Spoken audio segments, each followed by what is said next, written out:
Good evening, good evening, good evening. Welcome to the Come Get This Work Mobcast. This is Dennis. I was hoping Brother Stamina would be able to join us.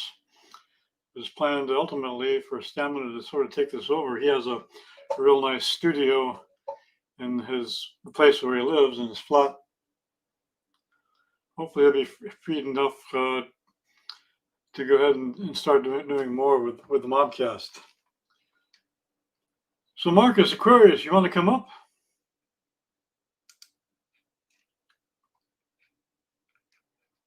Let me post an invite in the link where you can join.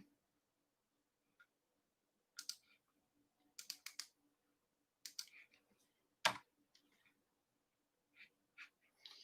post it in the other chat. Oh, it goes already. Hey, Tate, how you doing? There's a link in the chat there, Tate, if you want to join like last time, or do I need to send you an email again?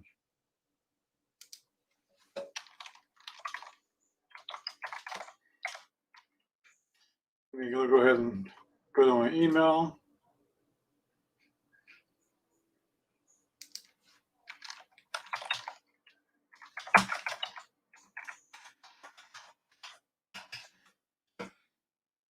And we'll send this to your email as well, Tate.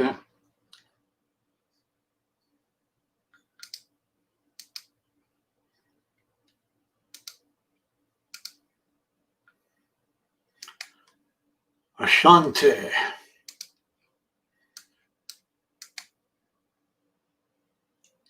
Mr. Stamina is not going to join us. I'm hoping he gets freed up so he can join and help host the Mobcast at the very least. Email is on its way for you, Tate.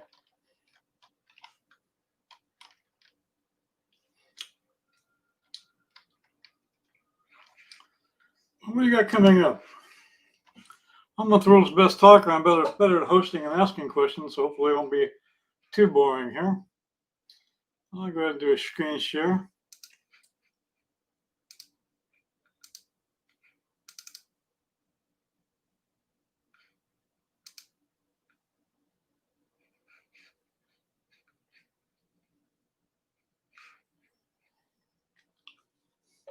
Pegadero and Moreno.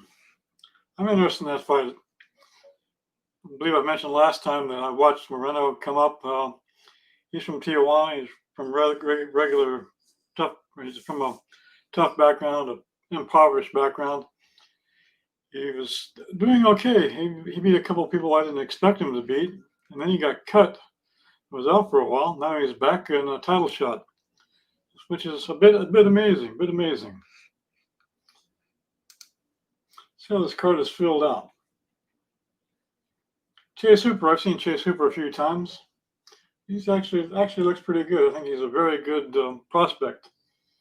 Peter Barrett I'd never heard about,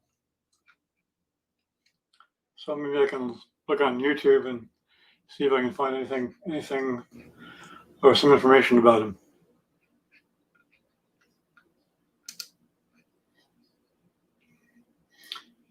Tisha Torres. Did he get an opponent for Tisha? I gotta find out. Let me take a second and look. I wonder if the Sam Hughes is really going to be her opponent. She was scheduled to fight Angela Hill.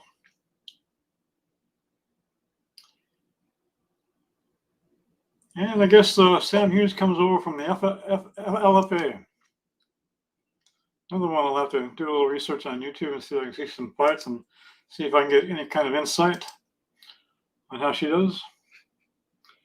Hey, Mr. Allen. Good to see you this evening. If you're interested, I'll paste the link in there if you want to join. As I was telling everybody, I'm not the world's best talker. I was hoping Stamina would join. I'm more of a facilitator and moderator. Other than that, I tend to be Mr. Boring, but we'll keep on trying here. I'm familiar with Renato. Yeah, I saw that. Marcus. I'll have to see what Sam looks like again on YouTube. Coming over from the LFA. Hopefully it's not a. Hopefully she's competitive. I don't know much about her. Maybe someone else does.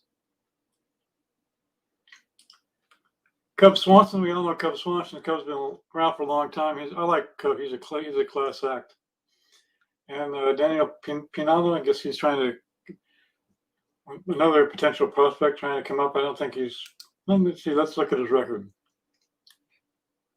He's got quite a few fights, but where and with who, I'm not familiar with. That'll be an interesting fight. Like I said, Cub's a veteran of the UFC. And overall, he's a class act as far as I'm concerned. Let me go back to where I need to be.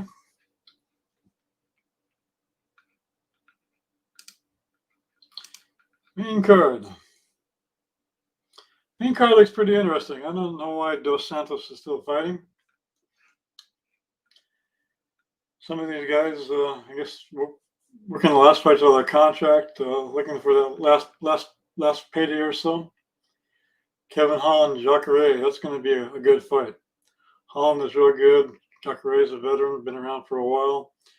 I think time was finally catching up with Jacare. He had a couple of shots in the UFC. I don't think he really got his just desserts in the UFC at all. I don't think he gets the right opportunities. Mackenzie Dern versus Jandiroba. That'll be good as well. I don't know who's favored. Let's go ahead and look at to see who's favored here in that fight.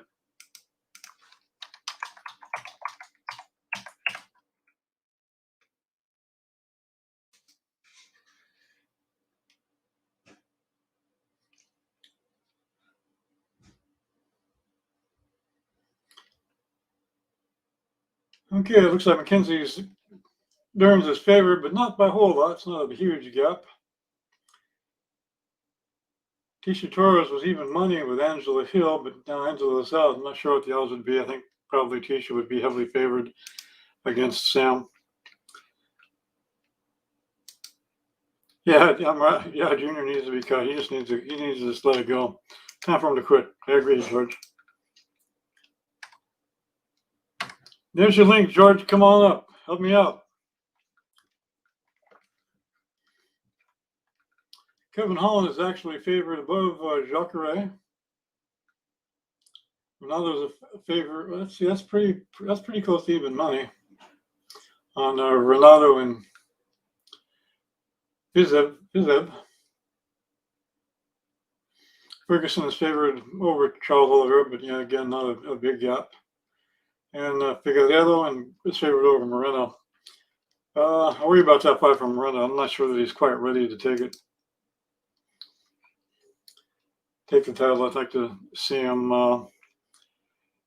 get some training, put in some training for a while, and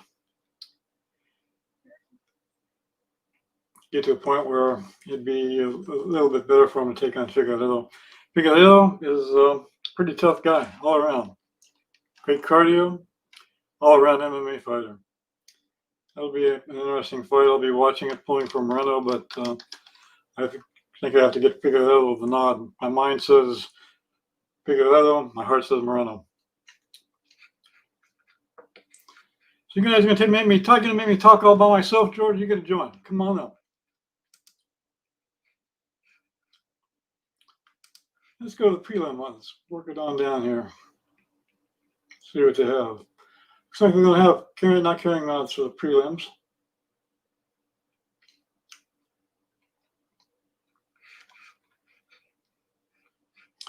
All the Raids, the Sage George Page.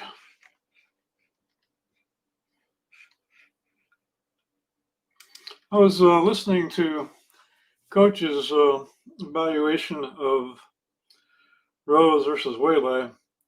And it's sort of interesting. Rose does have skills. She is not as physical, not as brutal as Waylay or Andrade. So it'll be interesting to see if a combination of IQ as well as technique and strategy will be able to overcome Waylay. That's going to be an real interesting fight. I agree with Coach. Rose sort of loses focus every once in a while. You can see that in her fight with Andrade when she held on and was taken to the ground and knocked out when she slammed to the ground in a potentially a very dangerous way. Ironically, she said it helped her neck rather than hurt it. That's that was sort of interesting. Waylay's a bit of a tank. She comes on. She has decent technique, and more likely, hopefully, she's been working technique as much or more as the physical aspects. It'll be interesting to see how long this fight goes and what happens in the later rounds. I believe both of them have good aerobics, really.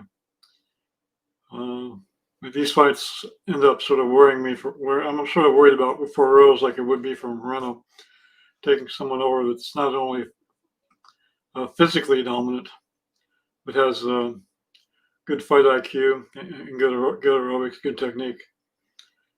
Combination of three: power, strength, aerobics, technique, hard to overcome. That's what I believe Figueiredo has, and Waylay is getting there.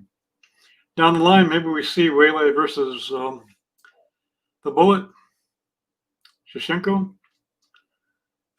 I think that's potentially a real big fight, but it'll probably be a while, ways away.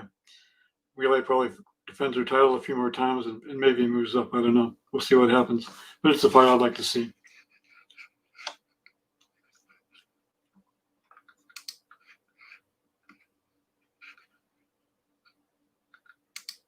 I'm not sure I have a whole lot more other comments. My interests in MMA are with specific fighters. I really don't study, and yeah, you're right, Combo Breaker. Figueiredo's killing it this year. He is a force to reckon with. He's got speed, he's got skill, he's got aerobics, got strength. That's why I favor him over Moreno, even though I'd like to see Moreno do good.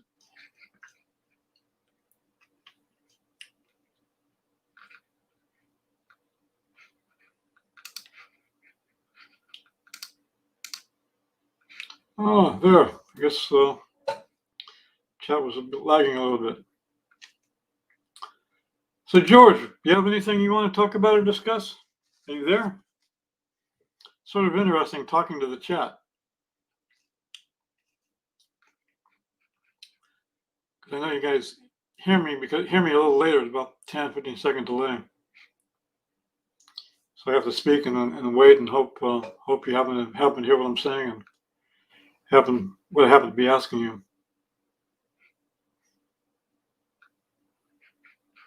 Let me go to StreamYard. Maybe no one's there yet.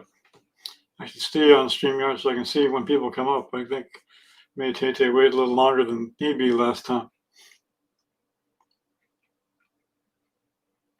What would you guys like to talk about? Do we have to stick with MMA?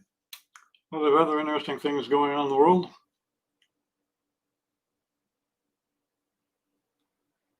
I won't talk too much politics. By this count, 21 states are now suing Pennsylvania. And the Pennsylvania House is actually joining that fight in Pennsylvania itself, probably more than likely the Pennsylvania House Republicans. So that'll be interesting. That's a fight within itself for a lot higher stakes.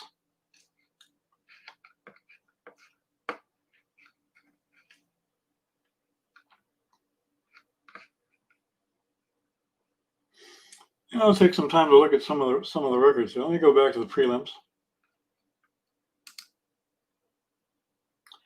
They're suing PA Aquarius. There's a constitutional amendment that calls for equal protection. And so if in a state you have an election and the rule and their laws, each state has laws about the election, how to conduct the election. So if they don't follow the laws of their own election, then their election is illegal. And regardless of whether there's enough votes to swing the election one way or the other,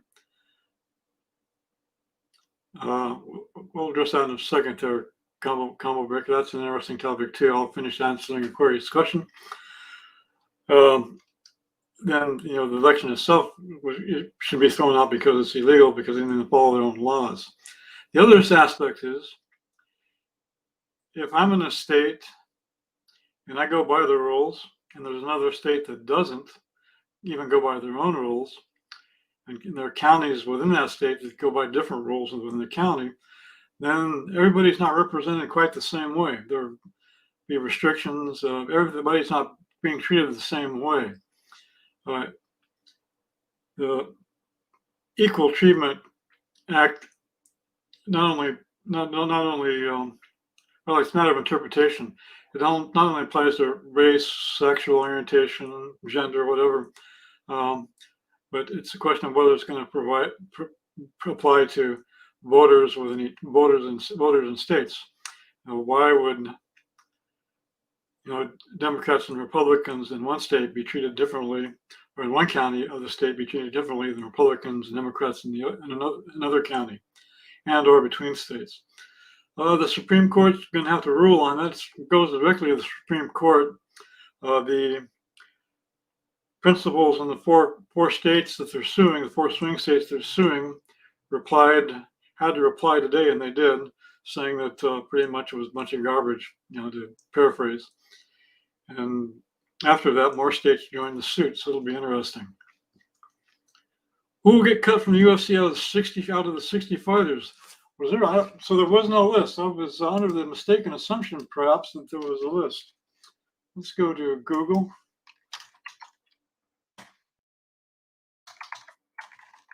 Let's see what we can find out.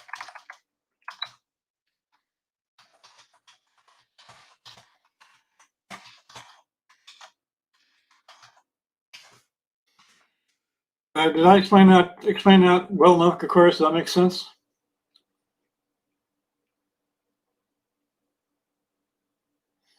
Dana White says probably 60 fighters to be cut. Let's look at the UFC roster.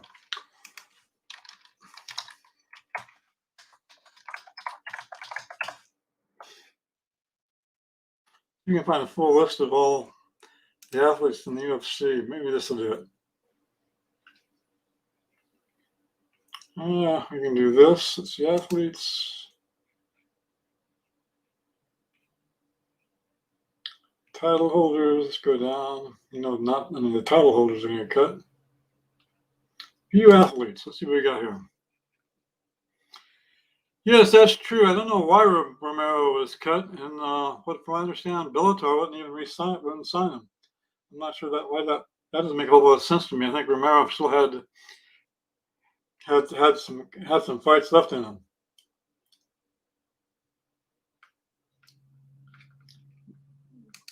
Let's see if we got as far as the men.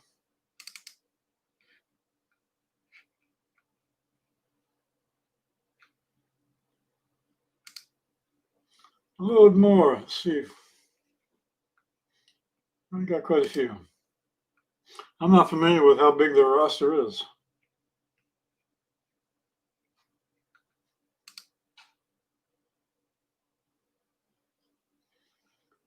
I also think it's a matter of you have this many people on your roster. No, they didn't say that he popped. Matt Wyman? Holy cow. That's a big roster. I think the problem would be if you have this many people on a roster, how do you get them all fights? We know that Askren's retired. Load more. How many? Let me do this. Let me see how many athletes on UFC roster. Maybe we got a better list here. Current list of UFC fighters on Wikipedia. Let's see. That's a little better. Let me go down. Current champions, middleweight, lightweight.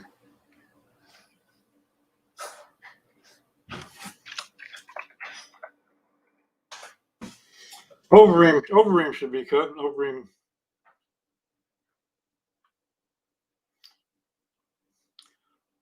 Overeem should have quit a while ago. He's been knocked out too many times, and I'm not sure if that's going to bode well for him later on in life.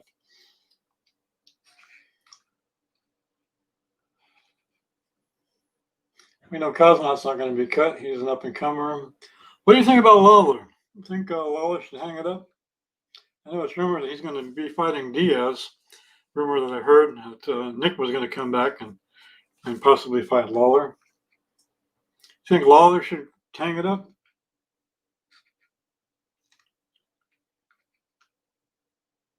There's some names. I'll try to make this a little larger.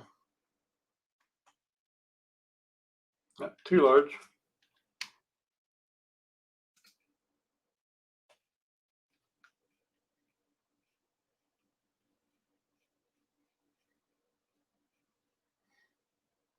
Here's recent releases. It's in November. So here's some people they've already released. There's Joel, December 4th. Cole Smith, Rachel Ostovich, Mark De La Rosa, Matt Wyman. However you spell that gentleman's name, and him, and Luis Eduardo.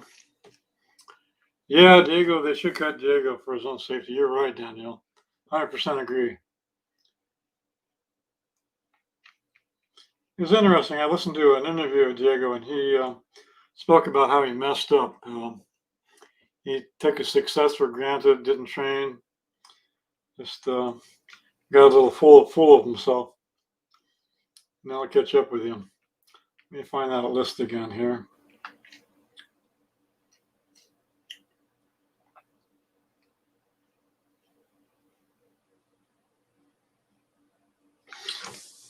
Yeah, there's a lot of like Cody Stamen, Jordan Espinoza. I think he's probably will be okay, maybe.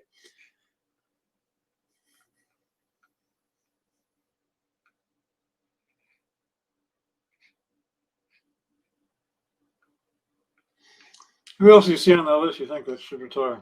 Can you see that okay? Let me see if I can make it a little bigger and put it on the screen in a little better way.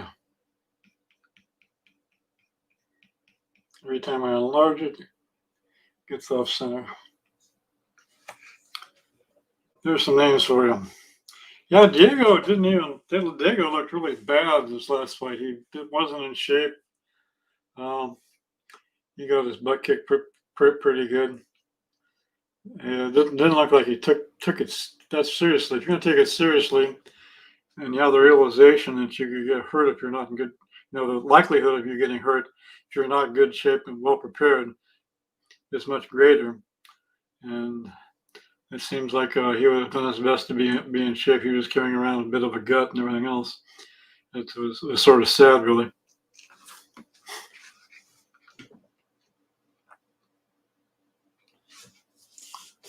What do y'all think of Asanya versus Jones? You think that'll happen?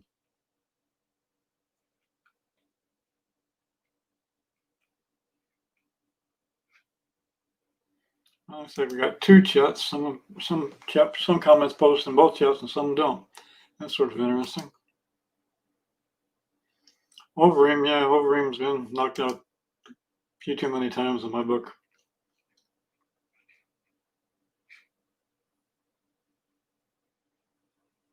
Jeremy Stevens would think he'll get cut.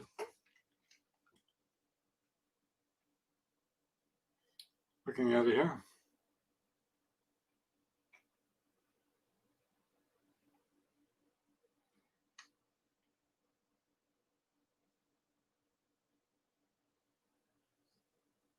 And they're the champions. They're the top ranked people. I don't know how deep they'll go past the top 10 as far as cutting.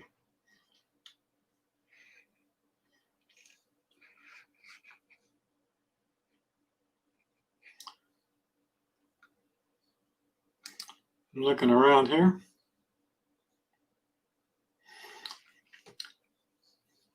So I'm reading a little article now. It says Tisha Torres teared up when Angela Hill was forced out of UFC 256. All right, I thought they fought before.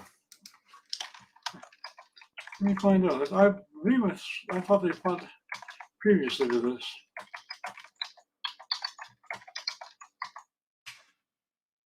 Torres won, but maybe I'm mistaken.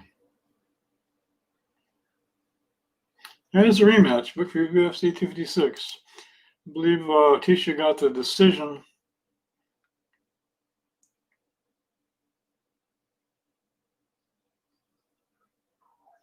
Yeah, Torres won a unanimous decision and was the third professional fight of Angela Hill's career. Angela's gotten better.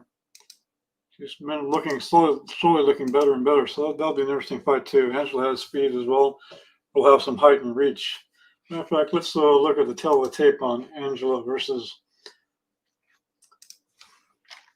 We'll be able to look at that directly. You can look at their stats here.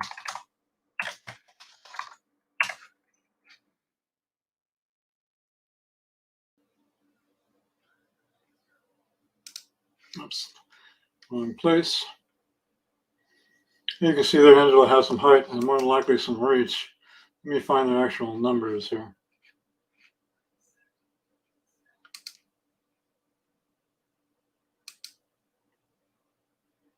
You really think Jones is running from Izzy?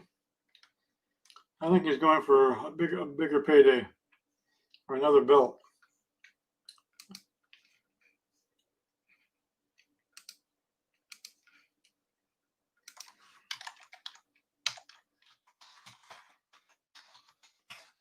Let's go to the right place and find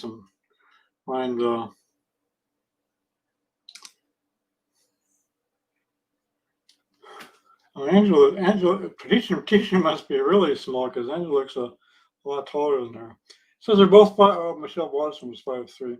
So Angela Hill is 5'3". Doesn't have a reach. I think one of the other MMA fights will have all that information. Let me go down here.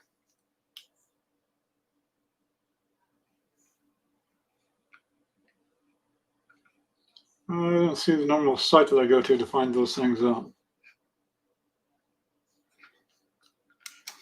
So Angela's 5'3". For some reason, she looked a lot taller than Keisha.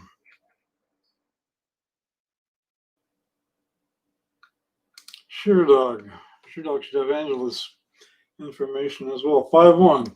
So Angela's 2 inches taller. Don't see any reach statistics. Probably find that back on the UFC side as well.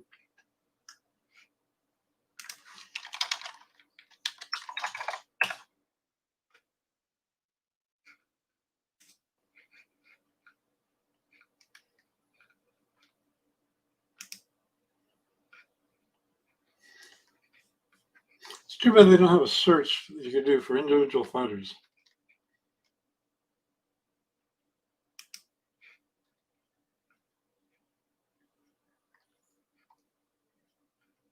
Oh, we got a filter. Maybe we can find this one.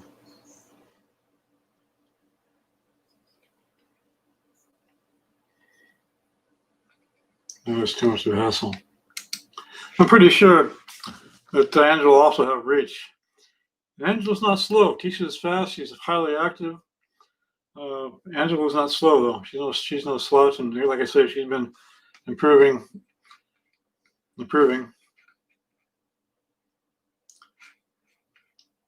Who's fighting in Bellator tonight? Let's check that out. Glad you brought that up, Abdullah.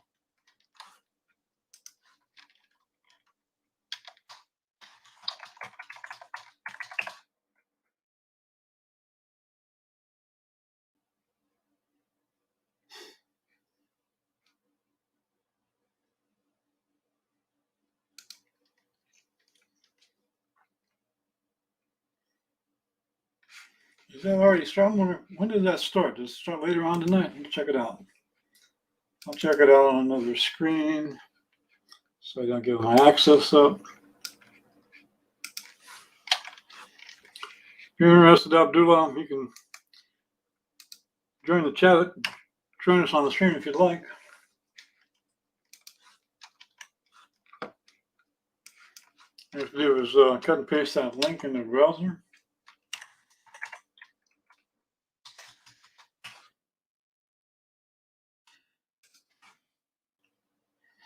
Bellator McFarland, 8 p.m. I'd say it's been going on over an hour. Right now, he doesn't have it. In his position, you see there's pressure, but he does not have the actual angle to create that pressure. Well, he's trying to use it to get on top. He just I probably can't share the audio, and definitely not can't share the video. She was fighting now. And 5-0 inside Who are you interested in that Bellator card tonight, Abdullah? Who are you interested in seeing fight? What fight interests you?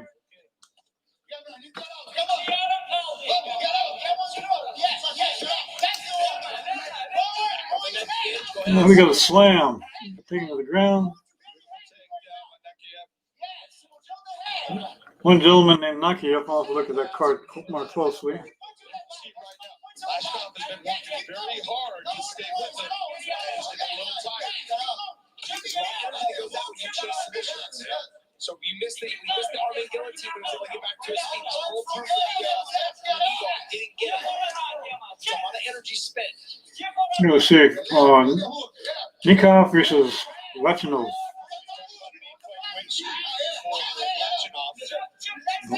Oh, that's actually the first fight. I don't know why they started so late. Says that it should have been started about an hour ago. It's just the beginning of the preliminary card. There's the names right now. Oh, Pito Amora is interested in McFarlane fight. Magomedov, I think he's associated with Khabib. Maybe he makes it over to the UFC. I guess we'll find out. I'm watching the fights now. You can probably hear the audio. I don't know if I can get away with it's against the law to share the audio or not. The biggest motivation for me. Chechens are warriors of a different breed. They know who I am. I will do everything to keep it this way. He said that much better than I said. I'll mute that for now.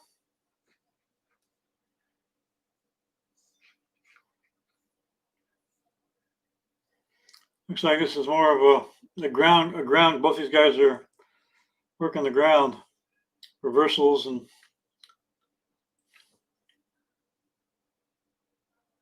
Don't really know them well enough to call them. Yeah, these guys are both guys that are good on the ground. I believe one or both of them are Chechen also, so they're heavily into the wrestling, grappling. And I'm blanking out on the Russian version of wrestling with the name they call it. I think Fedor was into that. I know Fedor was into that version of wrestling.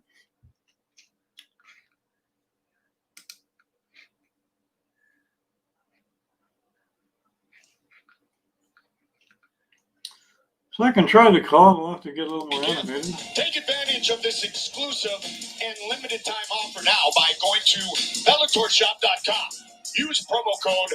Oh, you're watching it too, Daniel. Yeah. They're slamming and going on the ground for sure.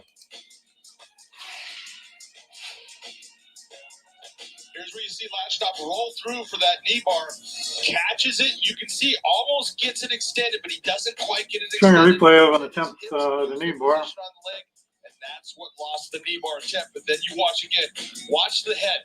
Look at him looking up. Here's a slam. There it goes. High up. But way near. This time is aware that, you know what, I'm not going to let you hold on to my head. I'm just going to put you down and not follow through with it. This is my favorite takedown I used to use. It's effortless. What he did was he just switched his stance, stepped behind, and tried to drag him down. The reason why it wasn't as clean as you tired, Marcus? Long day. His foot came off the ground. Nicely done, though. Good pace set in round number one by the 25-year-old Chechenian making his sportsmanship. They come out for each round and tap gloves. Now they're throwing from his feet, but we know they're looking for takedowns. Inside the Bellator cage. Or maybe not. They're swinging haymakers. If they're swinging, they're punching like a wrestler. There's a takedown.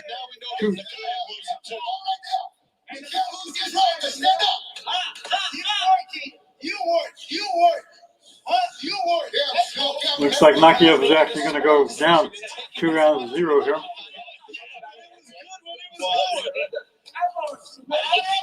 Also, having a little chat. Not sure what language they're having it in, but they're talking.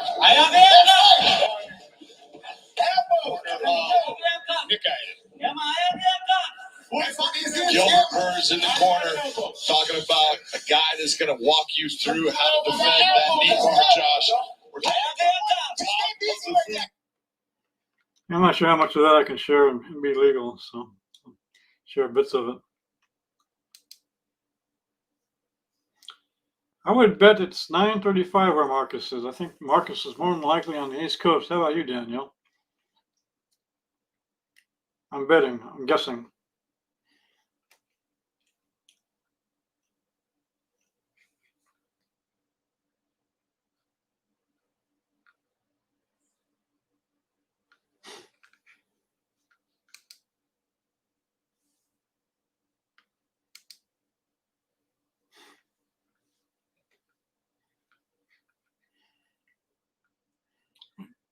I think Marcus is busy watching the fight with that one eye.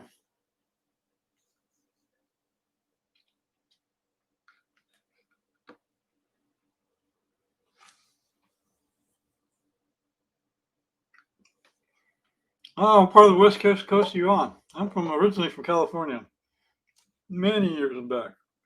Moved out of California back in early 80s. Probably moved from California before you were born, maybe. I don't know. Long time ago. Oh, Arizona. Okay. Phoenix area? Maricopa County?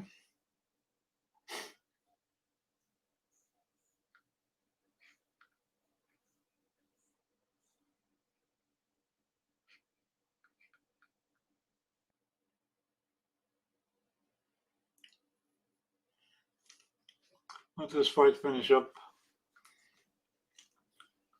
Yeah, I have a brother in Maricopa County and a niece, actually. And a couple of friends. He was into MMA, but he was a little too brutal. He wouldn't fight fair. It wasn't a sport to him. He would break people's arms and fingers and everything else. It was a fight to him. So he didn't stay in the sport very long.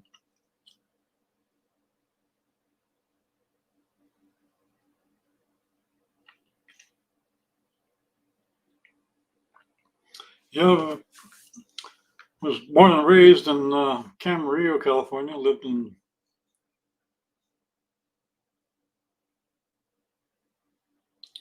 let me look that up, Mr. Allen. That sounds pretty interesting.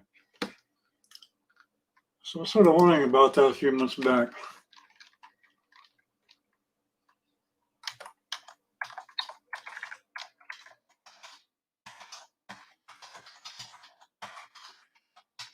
Let me see what we got here.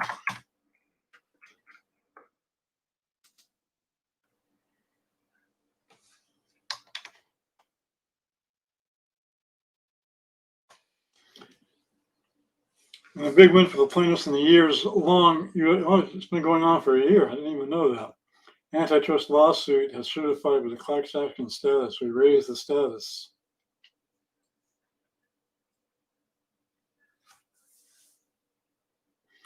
John Fitz, Kung Lee, and Nate Quarry. In a class action lawsuit, 1,214 fighters are grouped together with the UFC for damages of approximately $800 million to $1.6 billion, looking to prove that the UFC possessed monopoly power to depress their earnings. That's big. So it actually raised the status of the lawsuit. And more than likely, that is why Dana is cutting fighters. He might be cutting fighters that he knows supported that effort. I don't know. It's a possibility.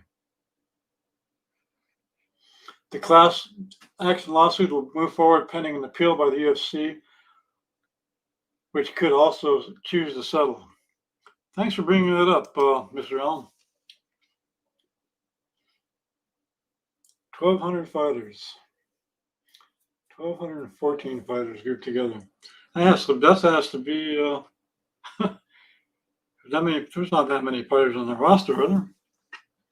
That'd be insane. I wonder if this is probably a lot of former fighters. I know that John Fitch is a former fighter, Kung Lee is a former fighter, but I'm not sure about Nate Quarry.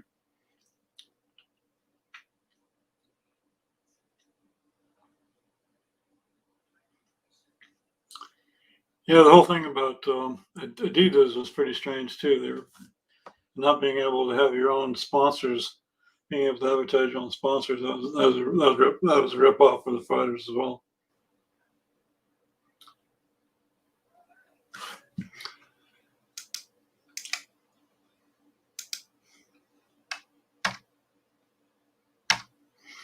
Yeah, jump on, Mr. Allen, if you would.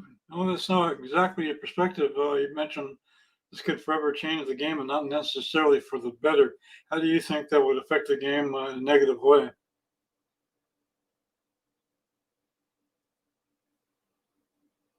I had to think about that for a while.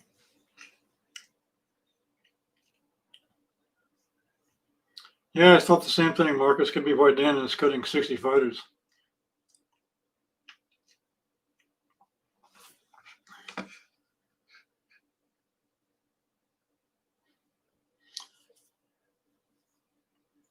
So Lyman actually retired. He wasn't cut. He decided to retire. He's probably going to get cut anyway. But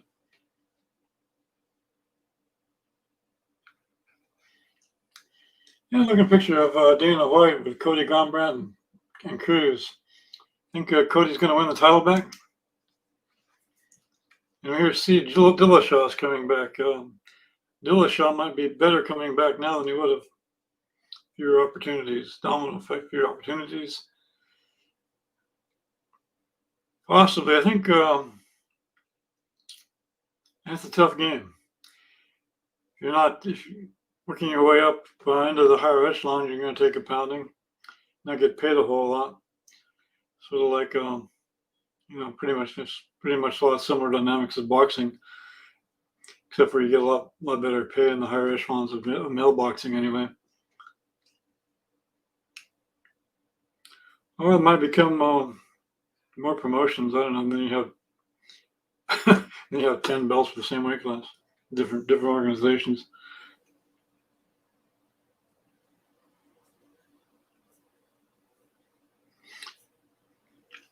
So they cut, and it's probably wouldn't there be fewer opportunities now with the roster being so large, so many fighters on the roster, fewer opportunities to fight anyway. And Dana has freed up fighters. There's a clause, I guess, in most of the contracts where you're not free to fight with another promotion year after you're out, or a year after you're out of the UFC. And I know he's waived that for some fighters, but looks like they can have you by the nuts, as it were, with some of those contracts. Okay, you need a good manager and a good negotiator if you're going to be a fighter to do good by you.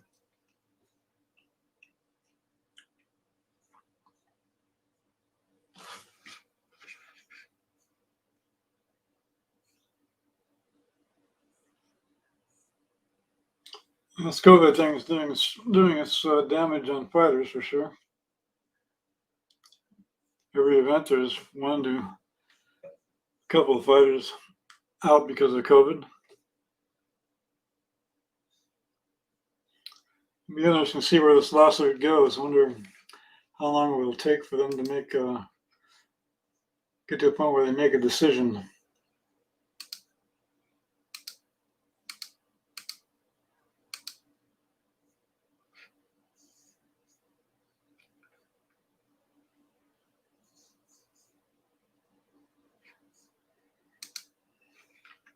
Let's see a list. Maybe we got a video here you can listen to. I think it's okay for news.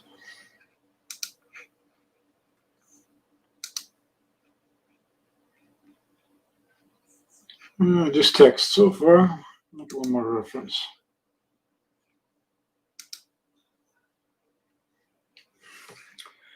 Another perspective, New York Times, fighters win key ruling in case that could upend UFC's business. The judge said he would grant class action lawsuit status to a group of fighters arguing that the UFC fighting championship suppresses pay. If the fighters win, it could force the UFC to pay much more. And more than likely, I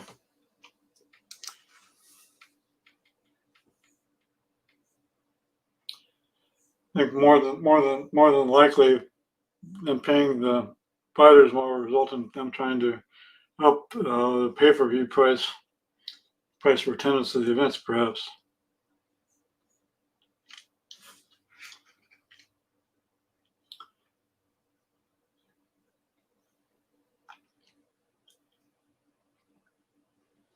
Could force the UFC to pay much more. I wonder how the court would determine that. After all, it's a business. They have to have some kind of margin. That's an interesting thing. I wonder what the margin is. Mr. Allen, has UFC ever revealed the margin of the water they make for a pay-per-view event outside of COVID, and the filling up the seats as well as the taking in the money for pay-per-view? I wonder what they pull in above and beyond their costs of what they pay the fighter and all the costs associated with the event. That would be an interesting figure to come up with.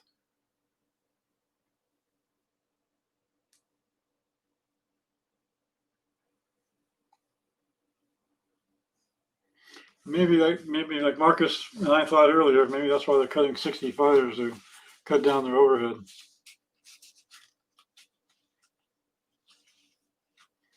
Well, if they're forced to pay fighters more, they're going to try to pass on the expense. But why? I'm not sure what you're asking. Why too? Why would be good to know the amount of profit, amount of margin? I don't know if necessarily it's important, but it'd be interesting to see what they actually clear. And Dana, given what he's purchased personally, out of his profits, probably cost him a lot to maintain his lifestyle and maintain the property he has as well. Of course, that's capitalism, right? Why should they reveal their profit? I'm not saying they should reveal their profit. It'd be just interesting to know. I think they'll have to reveal that to the court, though, for the court to make some kind of decision. Probably won't be generally known.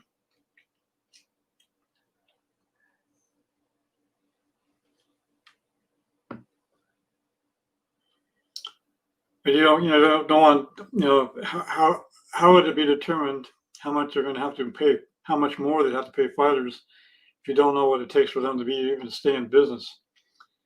I mean, there's break even where you break even, and you don't want to break even. You're obviously in the business to make profit. And where is that point? What's other questions these are rhetorical questions. How much do they need to make to break even, and could the court put something on them so stringent that it's hard for them to survive as a business? The court would have to know. The court would have to know basically all the business details of margin and everything else. Fewer events, loaded events. You probably have to distill things down and have really stacked. Fewer events would be.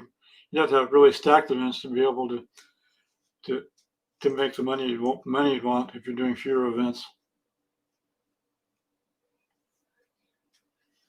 The courts already know, or Mr. Allen, or the UFC already knows.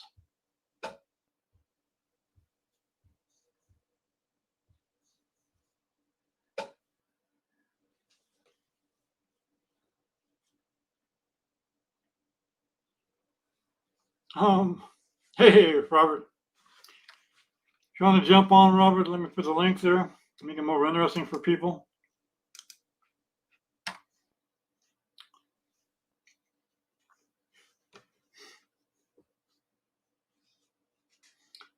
Watching the Bellator fights on the side here.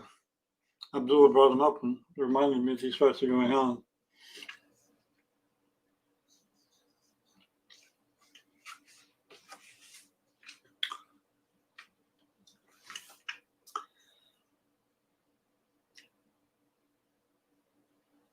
Yeah, you're probably right, Roger. Probably have to I don't know if it's like criminal. I know that in the criminal case, you have to do a lot of preliminary revelation.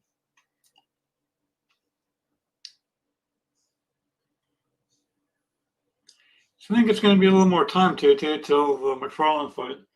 Because I've got quite a few bouts to go through before we get to there.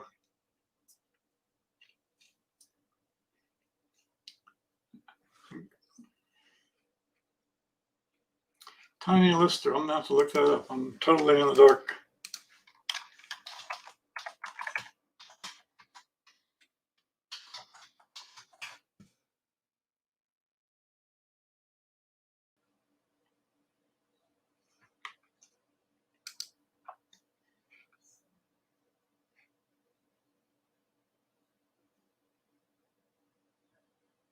Oh, that's crazy. Yeah, we need the Savage to join us. We need the Bard to come up and do his thing.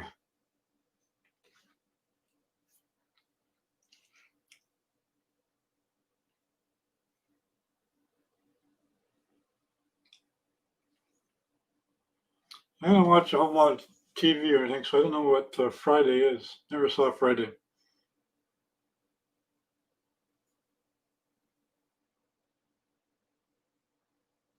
Age is 62. I guess I should be worried. I'm 4 years older than them.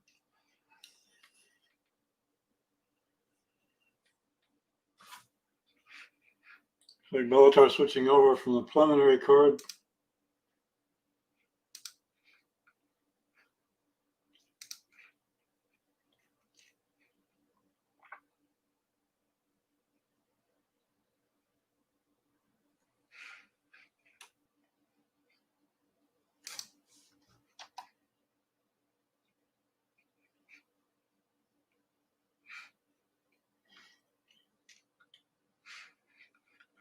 Maybe that was a rerun. I don't know what's going on. Maybe I'm seeing a replay of the prelims here.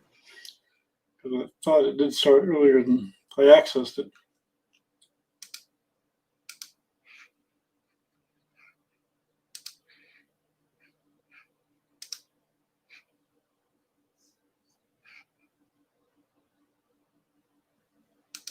Interesting.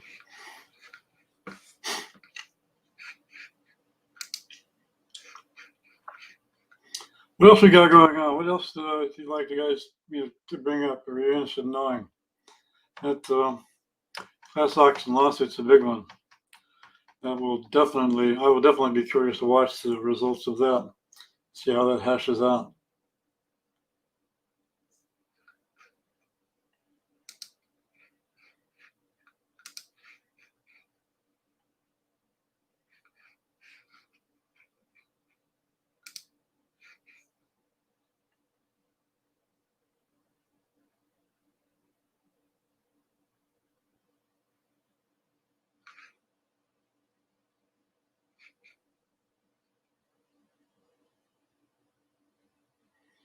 Let me shoot that email over to you, Robert.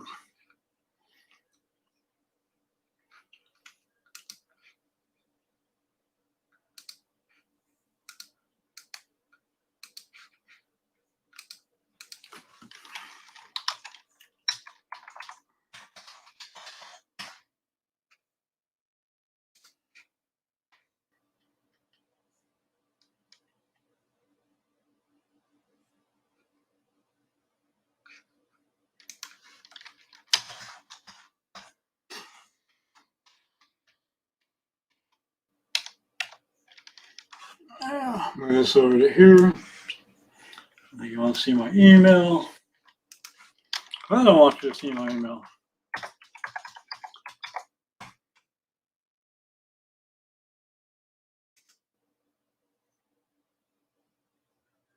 Yeah, I didn't know that. I'll have to look that up too.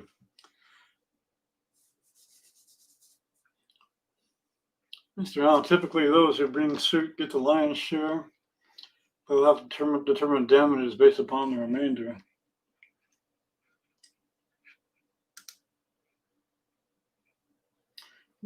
Email's going to be on its way in a moment here, Robert.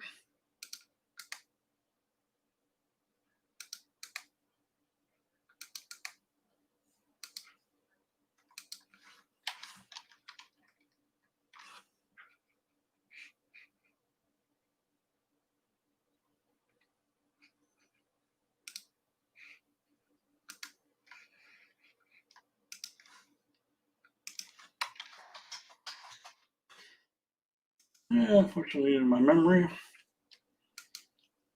Email is on its way, Mr. Henry.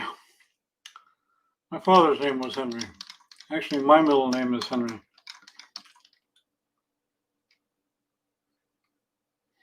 I'm streaming the main event on CBS Sports. Thanks for that, there, Danielle.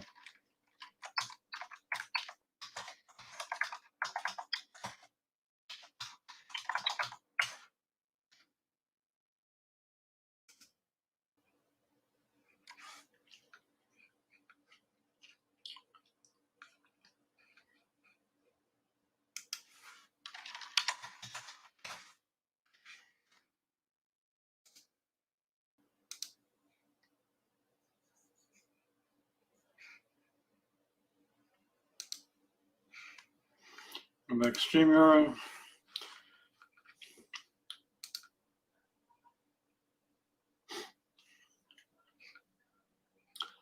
I'm going to step away just for a moment. And I'll be right back.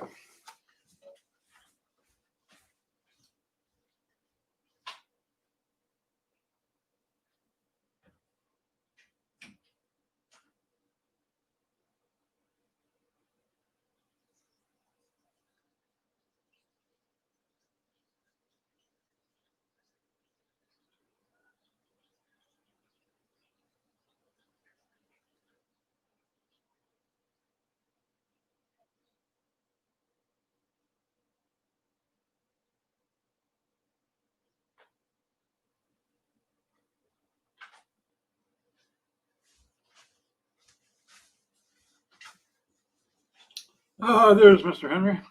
Can you hear me? Can hear you now. Yep. Just added you. I had to step away for a moment. Hope you. Am I clear? I'm pretty clear. You are clear, loud and clear.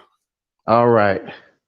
So, what's the topic? Are we still talking about Alimale McFarland versus? But you're welcome to talk about him. Go ahead. Well, all I was gonna say about that fight was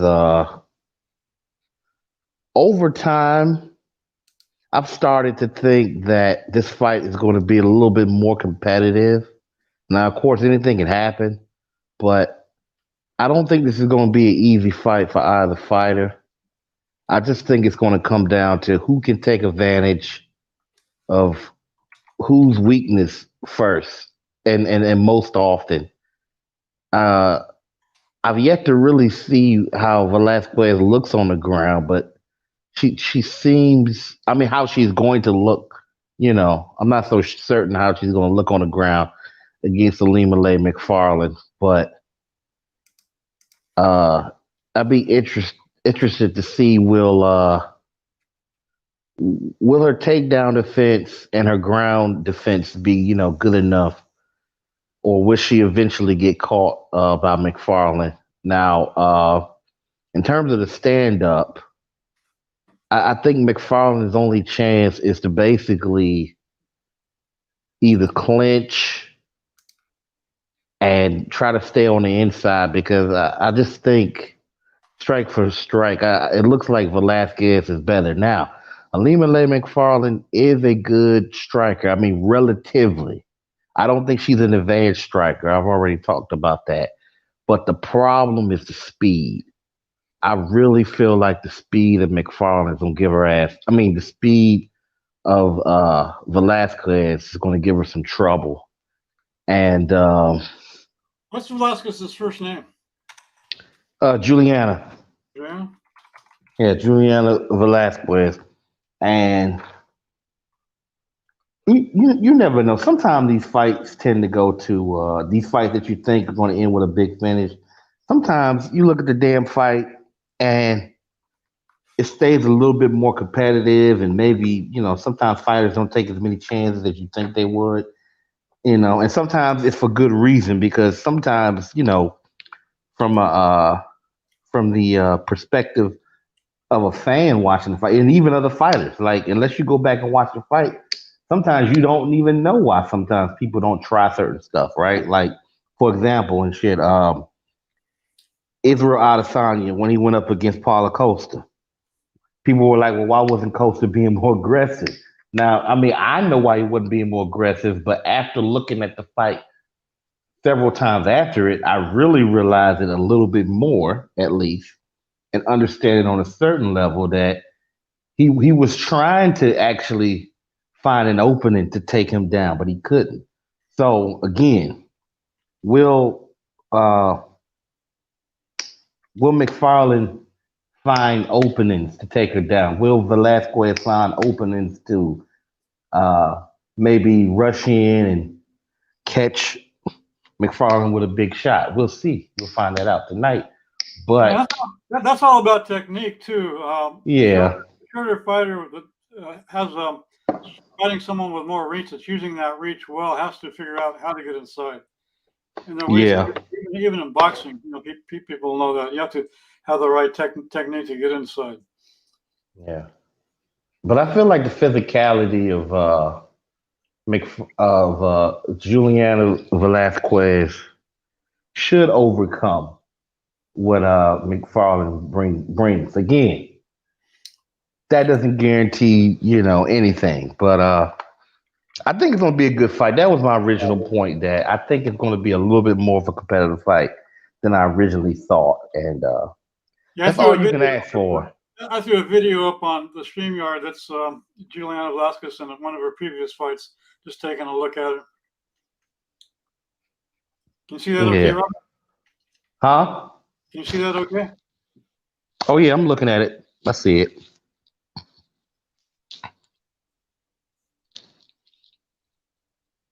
I haven't seen nothing that's terribly impressive yet. Well, one criticism I have of her is she tends to leave herself open a little bit. Uh, Velasquez, she could be a little bit more defensively responsible. I'm not sure what this fight. I'm not sure if I've seen this one yet. I saw a couple though. Yeah, this is her against Rebecca Ruth in December. December. Yeah, Oh, that's a while ago. this was posted in December. Uh, this was posted recently, but I don't know when this fight actually took place. There's no date stamp on it. Yeah. I think her most recent one she won by via KO. She does have a submission on her record, so again, she's not necessarily a slouch on the ground. But and Yeah, sometimes that yeah, go ahead. and she looks a bit amateurish on her feet. In terms of like maybe her The way she throws punches, the way she moves. yeah. Here's the problem when you look at these fights online sometimes Hmm? is that you don't necessarily see a slight progression. Like in the last fight I saw hers, Oh, yeah. it looked a little bit more fluid. It looked a little bit more balanced. I'm not saying that as a fighter she doesn't have tendencies because I'm sure she does, and that's what McFarlane's camp is looking for. So Hey, yeah, you're right. You can't see. Don't know how one. We don't know how old this video is, and two, you can see like a couple of examples when Henry Cejudo fought Mighty Mouse. The first fight, you see a big difference between Cejudo's ability the first fight and the second fight. Antonina recently, and she definitely put in the work on the ground, right? You see a big difference in her ground game. So yeah, yeah, you're right. You can't see the progression unless you're comparing. You have to compare a few fights along their timeline. yeah. Then you gotta factor in like, well, who are they fighting? How Yeah. does that factor? Was the person hurt? You'll never know.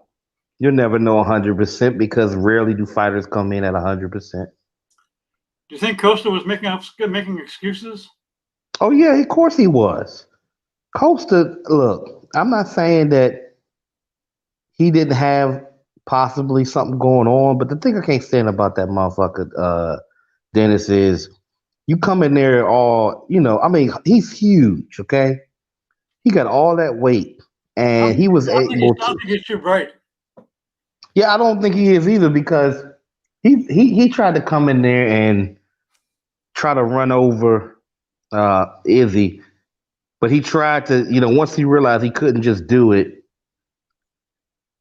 he really didn't do anything to make any adjustments, and he just No. steadily seemed to fall into traps.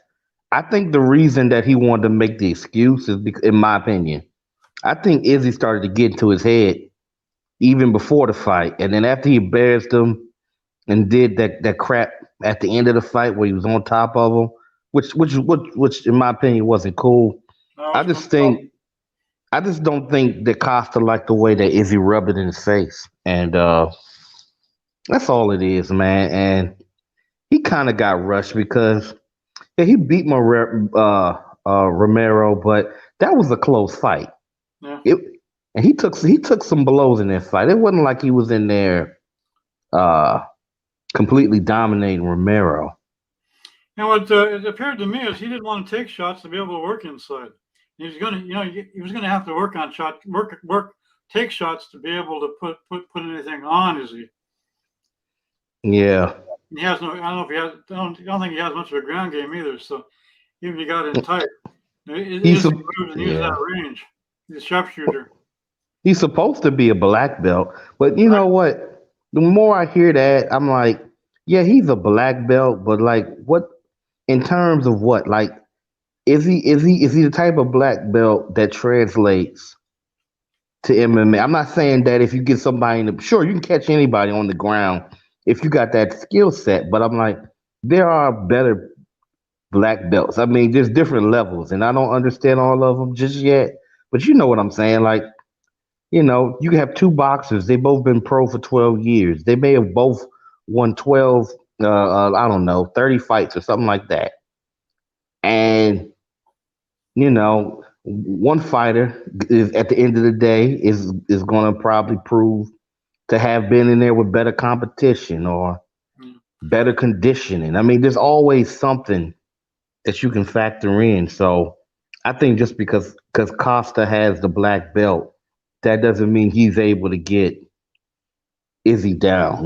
So put it this way: the great fighters find ways to compensate for what they don't have. Well, yeah, and you're a fighter. You're really gonna have you're gonna have to take punishment if you're gonna stand on the outside and get peppered to death by someone on the outside and never take a chance. What are you doing there? Why are you there?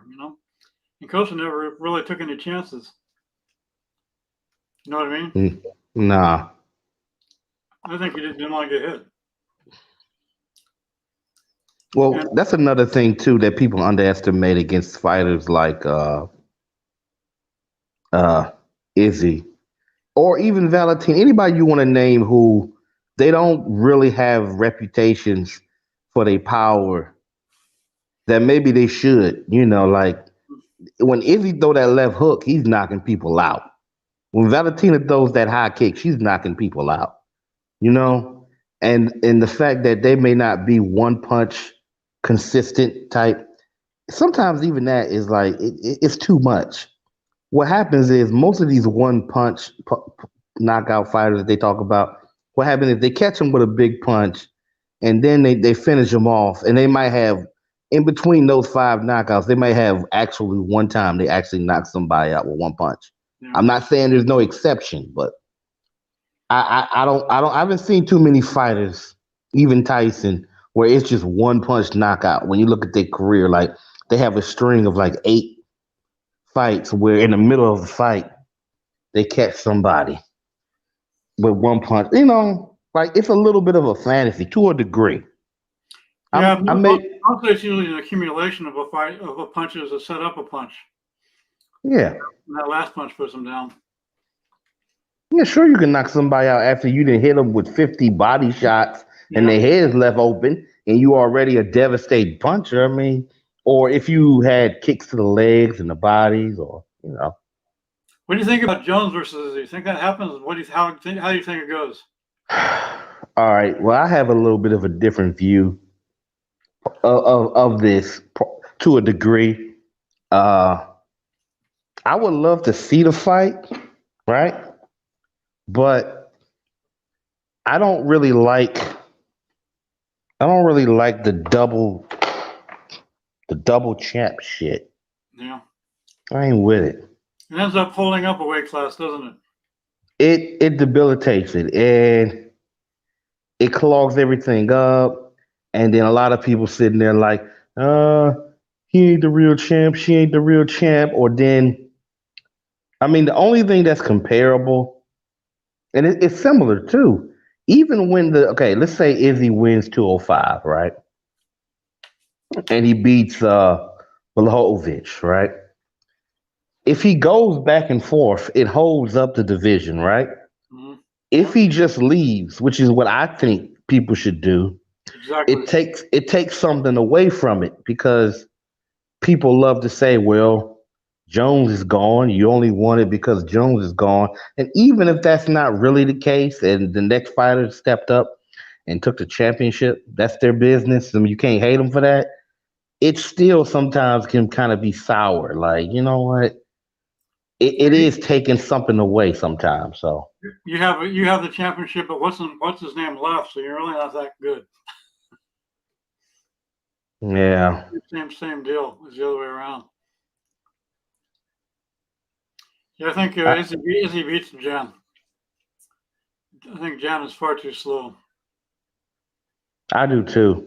And he said he wasn't even going to like build muscle or nothing because I think his natural weight is like 203 or 205 anyway.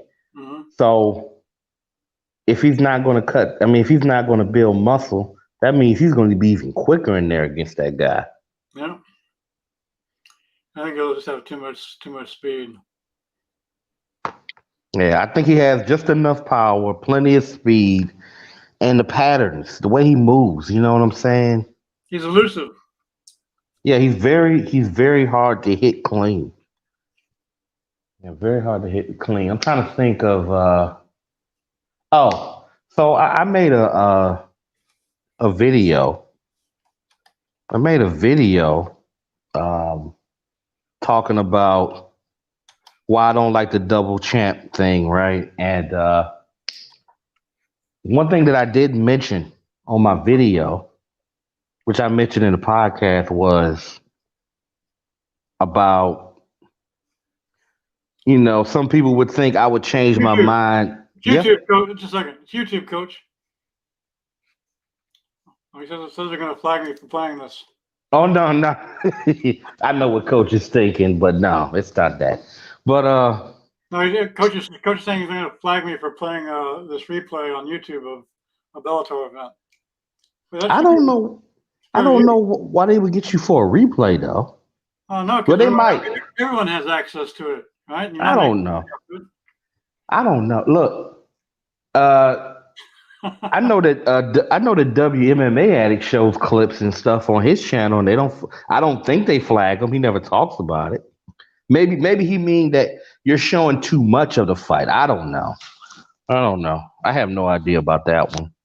I'll through the link there. He can come up and if he wants. Yeah, but I was saying that because I'm such a big Valentina fan, right? And people are like, well, what if Valentina said she was going to go up to 135, right? Yeah, And find any sane person is a Valentina fan, right? most of them. I think the rest of them don't understand the sport or they don't know about it or they don't know who she is. But anyway, Yeah. so if she went up to 135 and tried to take Amanda Nunes' belt and become a double champ, like would I respect that? What First of all, would I support it? Would I pay for it? And the answer is absolutely no. At this point, I don't want to see it. Now, if she vacates her belt at 125 and then go up there, I'd respect it. And I know this is going to sound kind of crazy probably to some people in the comment section, but it is what it is. If she went up to 135, right? Mm-hmm. And then she beat Amanda Nunes and she kept the belt, I would refuse to cover any that fight or anything. I wouldn't even talk about it until she relinquishes the other belt. So if she kept both belts, I might cover individual fights, but Mm-hmm. I'm not going to cover that fight. Like when she became double champ, you know. And I know that's kind of hard because like how are you going to not cover one but cover the rest of the fights? Yeah. I don't know, but I really wouldn't want to because Well, I don't like it. theoretically, if she beat Nunes at 135, she could go up to 145 and beat Nunes at 145. She could be a triple champ. Theoretically. Theoretically, but I don't think she would go up there. No, that's I don't too much weight. I don't look. I just don't like it. I just don't like, and I feel like Conor McGregor. He's not the first one, but Conor McGregor was the one who really started pushing that direction, Yeah. and it's become like a new measurement for greatness. And again, I don't hate it, but I just don't like it for MMA. Like boxing, it makes more sense because you got like When you got about 100 divisions now, you used to have 9, and then it was like cruiserweight, right? But it made more sense to have multiple titles in boxing, not Yeah. just because it was more established, but because you had all these different weight classes where the difference it was very short, like 5 pounds. 5 pounds, yeah, lots of smaller difference.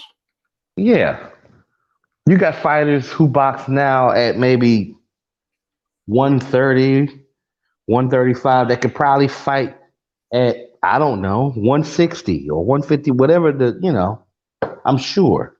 Yeah. At least junior middleweight or something, right? So I just Yeah, I don't like it. Spence will Yeah. have to go up a weight class pretty soon as he gets older, I think. 'Cause Yeah. he cuts down a bit. Yeah. Let me What does all the rage George Page, the sage, say? George is there, but he has himself muted. Oh, there he hey, is. evening. Good Good evening, evening. George. Yeah, evening. I just What's going came on? in just a few minutes. I had a little nap. I woke up and I jumped on the computer and I saw y'all was on, so I just came on. Yeah, and I was trying to find a fight on CBS Sports, but they had college football a few minutes ago. The game just ended, and they just the one fight, the guy just beat the guy in a first round submission. Yeah, I saw that he choked him out. Yeah, Romero Cotton. Cotton. Hmm. Yeah, they got a Romero. They don't need another Romero. You know, I might have to practice calling a fight so I can get better at talking. Hmm. It's funny how they do Yeah, these interviews now because of COVID, and they're standing like 10 feet away from each other. yeah. Big John. Yeah, Big that's for John safe because McCarthy. COVID really messed up a lot of fights just the past few months. I mean, Yep. Angela Hill and then Curtis Blades and Leon Edwards and it's just been awful. And then these injuries. I don't know if somebody's injured or they're ducking the fade. Like I know uh Savage, he had that video talking about Amanda Rebus. And I put in the comment that Carla and Michelle's acting like Amanda's Thanos.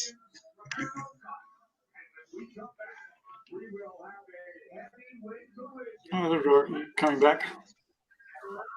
Welcome What? back, Robert. I'm back. Yeah, go ahead, George. Keep talking. I'm on mute. You hear me? Yeah, we can hear you. Hello. All right. So who again were you saying was ducking somebody? Carla Esparza. She originally was Mhm. her fault. Amanda Rebus and also Michelle Waterhead had supposed to fight her. I think supposed to be next month. And whatever reason they say why Carla didn't want to fight her, and now they don't give you a reason why Michelle's not fighting her. I mean, Yeah, Rebus is good. I'm not sure. Do you think she's ready for Watterson? Ready to go up like that? you know what? I like her. I think she is because she beat Carla's. She ain't fought Carla's sponsor yet. Uh, she's pretty good. I mean, you got to give her Yeah. opportunity because I think if she beats if she had fought both of them, with the certain times, if it wasn't for this whole COVID thing, and she fought them both, she probably would have been maybe fight away for maybe getting a title shot if you go through either Claudia Gadelha or Joanna. Yeah, let's see where Carla's. You know where Carla's ranked? I think she's ranked number 6 because I think was she 4. I She's four. know She's four, she's and 4. Rebus is 9. Yeah, and then I think Marina supposed to be 8. Let's see, Marina Rodriguez is 8. So if she gets past her, she has to get past. She either has to fight Clyde Gadea or Joanna Jacek. Yeah, a lot of times, people that are higher ranked don't want to fight someone too low because it's no benefit to them at all. And they're trying to work up the rank, and they're risking their ranking. It's calculated risk, I guess. Yeah, but you got Tisha Torres fighting a girl who's not even ranked.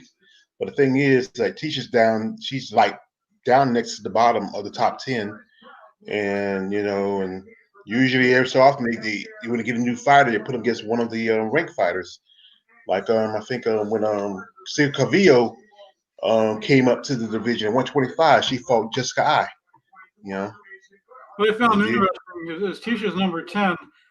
Sam, the girl that's coming over from LFA, taking Hill's fight, actually even money as far as the odds. That's sort of interesting. Yeah, we were hoping to see her and Angela fight. I think Angela probably will beat her because Angela needs to win because they kind of cheated her last two fights. She beat Clark Adelia. She beat Michelle Waters. Oh, what? They signed Rumble Johnson. Anthony Johnson got signed. I thought, wow. Bellator. Yeah, I thought he was coming back to the UFC.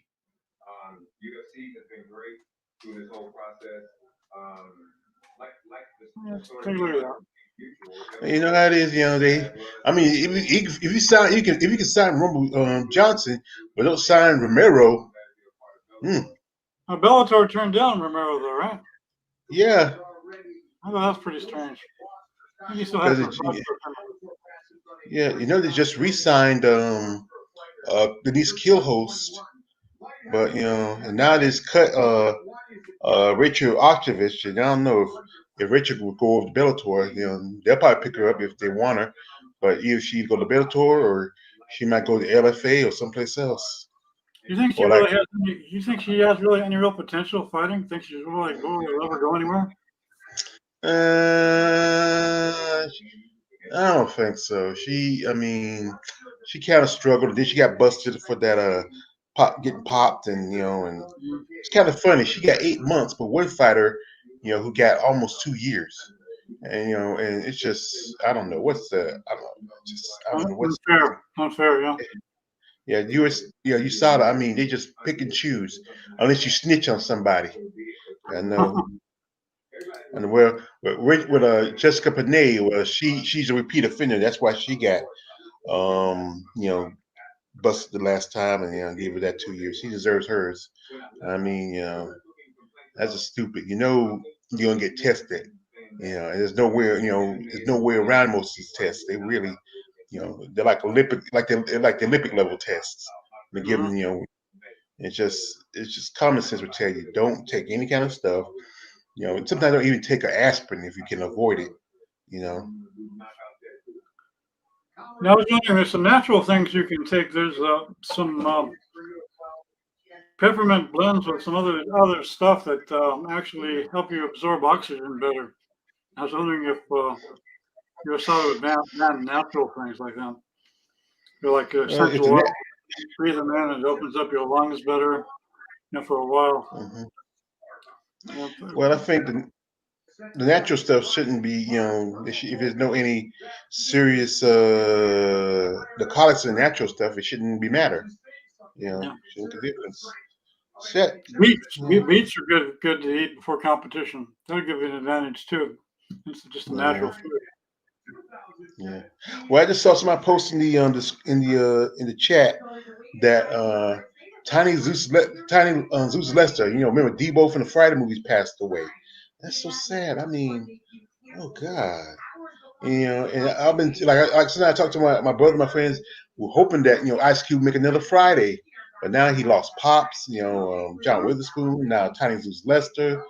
I mean, I've never seen that. I wasn't familiar with him. I think I seen Lester and a few other things though.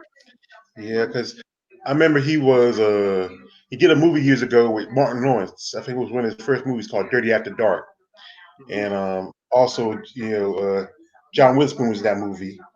And then he played the character Zeus for No Holds Barred in that Hulk Hogan movie. And then I think the movie that really made him successful was playing Debo on Friday. And did some other stuff here and there. He even played the president in The Fifth Element. And I was like, wow, Debo playing the president, we used to say. Yeah, okay, I remember that. Yeah, Yeah. I like the Fifth Element. It was pretty weird. Yeah, that's a pretty good movie. I mean, it's just a pretty good movie. I think it was who was the director? I forgot the name of the director. Actually, Luc Besson, and he was married to the actress that played the Fifth Element. He's married to Mila Jovovich. And I think he did a couple more movies with her before they got divorced. And that gal that sang, she's actually an opera singer. Oh. She actually really sings in the opera. Let me see if I find it. Showing a commercial with McNuggets and his wine. I mean, his whiskey. It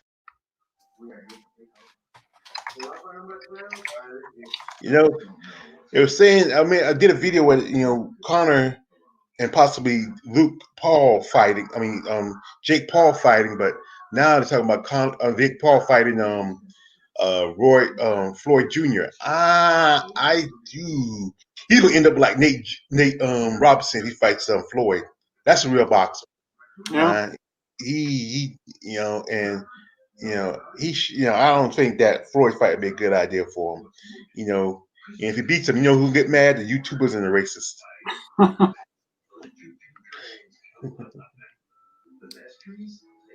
Yeah. Do you think Floyd will take it to him seriously? Is he going to carry? I think he carried McGregor.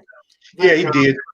Yeah, he made gonna do the same thing. He made it look better than it was. Yeah, because Floyd could have been knocked out McGregor. He's toyed with him.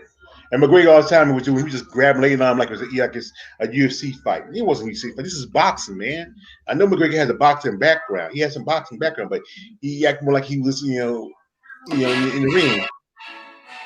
I mean, yeah. Yo, Robert Henry. Hey, What's you heard up, about? man? You just heard about Tiny Lester, Debo? Yeah, man, I heard about it in the I'll probably chat. do a video. I'll probably do one in the morning because it's getting a little late now. I'm about to watch the fight because he was just a good actor. He played the big guy, the tough guy. I mean, and then one I know. Ice Cube said he wanted to do another Friday, but now you don't have Pops. Now you don't have Debo. I mean, and the big holdup is Chris Tucker. I mean, we could have done it. Yeah, George, just for you. Here's what that lady looks like that sang in The Fifth Element. Oh, the lady, the blue lady. Yeah, the blue lady. Yeah. She come up there you probably see her stream right now. It's a little delayed there on YouTube. You probably see that stream right now. Yeah, that's her. She's an opera singer. So George, who do you like? I'm going with Juliana Vasquez. I think people get tired of leaving Larry Farland. I mean, they want to see new champion. Sometimes you get tired, like how we get tired of Brandon Nunez, winning all the time, and I was just sometimes it's like this. It's like certain people get tired of seeing at the time. Like when you just want somebody new. But it's just I think if she keeps it standing, she's most definitely going to kill McFarland. She can't let it get to the ground, but she keeps it standing. She got it. Yeah, I think she's gonna win. I'll have to set up different segments and fill this background up for you guys to give somebody smoke, especially when coach comes up. He's good at that. Yeah. I don't know. I mean, who deserves smoke is Michelle Waterhead. Oh yeah. Now go ahead, George. What you got? Yeah, I'm about to say Michelle Waterhead. Okay, expound. She deserves smoke, but not just fight. Whatever. Huh? You saying she ducked? She the duck or she got a serious injury? Really, one really duck. It's called a spaza. I don't think Carla would duck. I probably think that didn't make the fight didn't make a lot of sense to her. Yeah. It's I funny think when Carla they have these. It's funny when they have these injuries. They don't give the details of the injury. Why they have the injury? I think Carla right now would take Rivas down and have her way with her on the ground. And Carla's been working on her stand up. Problem is she's too small. Needs to be Yeah, that that's why. weight class. Yeah, that's because you got at least about quite a few fighters do atom weight. You got Carla, you got Michelle, Tisha, you got Jane Euphrasia. She get her butt kicked as a straw weight. You got Kay Hansen, you got Hannah Cipher. I mean, if she ever comes back, you got Carolina, but I think there's no chance she's coming back. I mean, quick drag your feet, Dana White. I mean, they could do the Ultimate Fighter and premiere the strawweight division. And I mean, and then you don't have to give a title because right now that's a problem when they do these Ultimate Fighters. Like with the flyweight division, Nico should not have been the champion. Should have just did it. What he should have did was just get him a contract, and then they had a tournament for the flyweight division. That would have been better. Yeah, I agree. It'd be good to have a weight class. You know what I want to cook on though? It's not even the individual fighter. It's just on the matchmakers in WMMA. Like Coach was talking about this, I think a little bit last night. Uh, the thing that's crazy, you have a place like Bellator that will put on main events where the main event is two women fighting, right? But yet they're putting on a main event that only has two women fighting in the main event. It should be three or four fights with women in it. And then in turn, you have the UFC who they got it's like pulling teeth to get them to make a main event for women, even if it makes sense. They rarely do it. When was the last time they did it? Amanda Nunes. And I'm talking about it's not a fight night. I'm talking about when was the last time they Pay-per-view. had a big event where the women were the damn main event? I think it was Cyborg versus Nunes. That's like what, 2 years No, ago? not actually. They wasn't the main event. You remember that was That wasn't the main event. That was the co-main event. yeah, You're right. co-main event, yeah. Because John Jones got popped. He had that tunnel ball in him. And so they went to California because California would allow it. But what they should have did was this. Or was it that And the Amanda Richard Nunes ones don't do no good. I'm sorry to cut you off, but if they have made one, and I think the Amanda Nunes one, if the Amanda Nunes one or whatever, which one was technically a main event? Because to me, her shit ain't no main event, no way. yeah. I don't care what. I don't care where she at on the card. She ain't no main event. The numbers are in. The people have spoken. She's not a main event unless she has somebody that's way bigger than her. So Yeah. I don't even Yeah. count that. But go ahead, George. Yeah, because like I said, was that before that fight was coming, they were supposed to have a fight in Anaheim. I think it was supposed to be UFC 234, 5, or 6, something like that. But they canceled because they didn't have a main event. What they should did was this: knowing that John Jones popped, they could have just let Cyborg and Nunes be the main events, keep it in Vegas, so people have to lose their tickets and change their reservations, and move John Jones. And what he supposed to fight was a Gustafsson, and move that, Gustafsson, yeah. move that to the Anaheim. And then all you can do is just take some fights here and there and add it to that and make it to pay-per-view. I mean, it wouldn't been that hard, but Danny White, he don't like Cyborg, he don't like Nunes, he don't like women, period, barely. And if it's not Ronda Rousey, he's not gonna get anybody else a main event. Because I think Ronda Rousey, she main evented. And then her last main event that Nunes had was in Brazil. And you know what? The people walked out in the middle of the fight. That's the one when Raquel Pennington, because that's why I do not call her Rocky anymore. She lost the right to be called Rocky. She Raquel, right? Yeah, she's Raquel or Peg Leg Pennington. Rocky, like it's like the old Rocky movies. Rocky never quit. He sat there on the stool and said, "Cut me, Mick," and Mick cut him. He kept on fighting.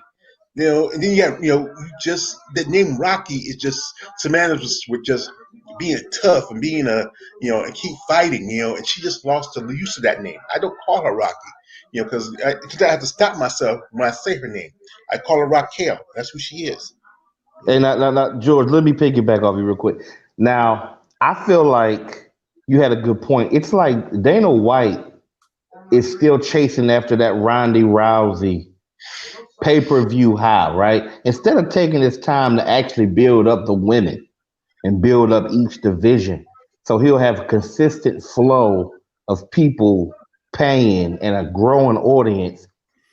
He he he's just so on the fence because I'm telling you, we'll never really know truly how much money they made.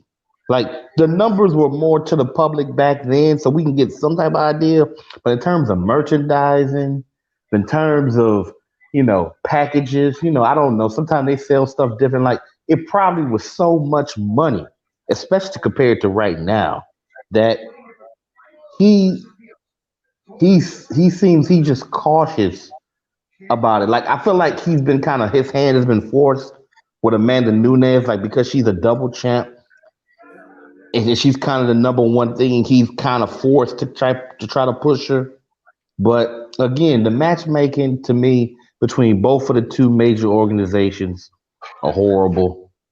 They they should bring somebody in who pays close attention, not just to where fighters are in rankings and shit, and their name value, but ways to build storylines and to increase their value, and fighters that actually make good competitive fights. Like, stop trying to be so traditional all the time. Sometimes it's good just to see two strikers go at it. Sometimes it's good to just see some two ground game people who mostly rely on the ground game. Or maybe you can have an odd fight where one fighter fights kind of awkward and they're good, and one fights more straight up and they just meet in the middle. Like they just need to try more with the women. And I think because of again, when Ronda Rousey was big, it didn't matter who you was putting in there. So you can throw any other women's fights underneath that card. But I think it's really a failure to not build up the fighters that they already had. I Yeah. believe that uh, Cyborg has been misused. Valentina is being misused to a degree, and Amanda Nunes is being misused. Even though, to her credit, she ain't that fucking marketable to begin with. So yeah, Yeah, that's what I think. Me and Coach said this that they should get Shannon Nabb to come up, and Coach said, yeah, like put Dana to the side, let him just do like the media stuff, and let Sean Shelby and Nick Maynard control most of the men, and bring in um you know Shannon Nab to do the women, because she can recruit, she can set up fights, and then you got you got Caitlin Young over there. She can just go ahead and retire and take over Invicta. That would be Yeah, a better idea. you have two dynamics going on. So if you look at it, uh, Amanda is a double champ, but they don't push her as much as they do Rousey. But Amanda doesn't have any kind of personality. She's not a villain. She's not, she doesn't have any real personality. She's real flat personality wise, and dynamic. She's not a dynamic personality at all. And so she's not a big draw. And I think Dana's probably looking for that American blonde, blue-eyed girl that's good, has something going for her, right? Even if you're not blonde and blue-eyed, you're good. Like Valentina's good. Uh, she's not an American. I don't know if her real character was blonde, but she died against red one time and all that. I think she did. Well, Remember correct. But I think it comes down to a little bias there as well. mhm. Yeah, if like Amanda was a Holly Holmes or a Ronda Rousey, or maybe you hear that Misha Tate is coming back. Oh God, I don't know. Keep your butt back at home, make babies, and I don't know. She's supposed to have a job working as a VP over in a one championship, One champion, yep. and I don't know why. Yeah, why is she coming back? I mean, she hadn't fought in almost 5 6 years, Yeah, she needs she and needs to and she. she needs to replay that fight where she got her face beaten by Nunes a few times to remember what it was like. See if she really Yeah. wants No, she didn't replay that fight when she got her ass handed to by Cat Singano. to, you know. Hey Yeah, Dennis, but Yes, sir. I'm gonna go ahead and jump off. I appreciate it. I gotta make a run. I got something I gotta do. Shout out to all the rage George Page. Shout out to the come get this work. Mobcast, LDWMMAC. I'm out of here. Peace. Take I'll care, be in the Robert. chat. I I'll be in the chat. yeah, Thanks for coming on and helping out. I I appreciate it, Robert. But like I said, anyway, I mean, it's just some fighters. Is when we like I did a thing where I talked about Evander Holyfield wants to come back and box because you saw that fight with Roy Jones and Mike Tyson, and he's like halfway past dead, and and he's Uh, they, he's almost they saw that money. They saw the pay per views Tyson pulled in. yeah. And if he fights Tyson, he's gonna get his head handed to him. I mean, Mike, like I said, like I was listening to somebody how I think it was Eight Weapons. I think he said that like the truth is truth. Mike never been in a lot of wars, other than maybe that fight against Buster Douglas and the fights against Lennox Lewis. He never been in no real long battle. Most of his guys he fought last maybe 1 or 2 rounds. If you're lucky to get past three. And and a guy like Holyfield, who's been in wars, he fought Lynch Lewis, he fought John, I think he fought John Ruiz, Hmm. and all these other fights in the past. Then, to me, that second fight with Tyson, Tyson was beaten, and the mistake Mike made was, Evander Holyfield. People don't want to think this. Evander Holyfield is a dirty fighter. He likes to headbutt, you know, and what Mike should have did was when he headbutt him, he should have just hit him below the belt. He could have got a warning, and he probably would have won the fight. Yeah, it's interesting because Tyson was brutal. And people were afraid of Tyson. On the negative side, Teddy Atlas did a video on Tyson, and when he really got challenged, he sort of broke down mentally. See, what it was, what with Teddy Atlas was that he had, he was talking about that Mike messed with his daughter. And where I knew this guy who knew Mike Tyson. He said Mike was really funny with girls. 'Cause he was coming, hanging around with girls a lot because he was kind of bullied, picked on by Uh-huh. the older kids. And the thing was, what you're raising your daughter around a lot of men, and many of them black. And don't you think she would have an interest in somebody like it's about proximity?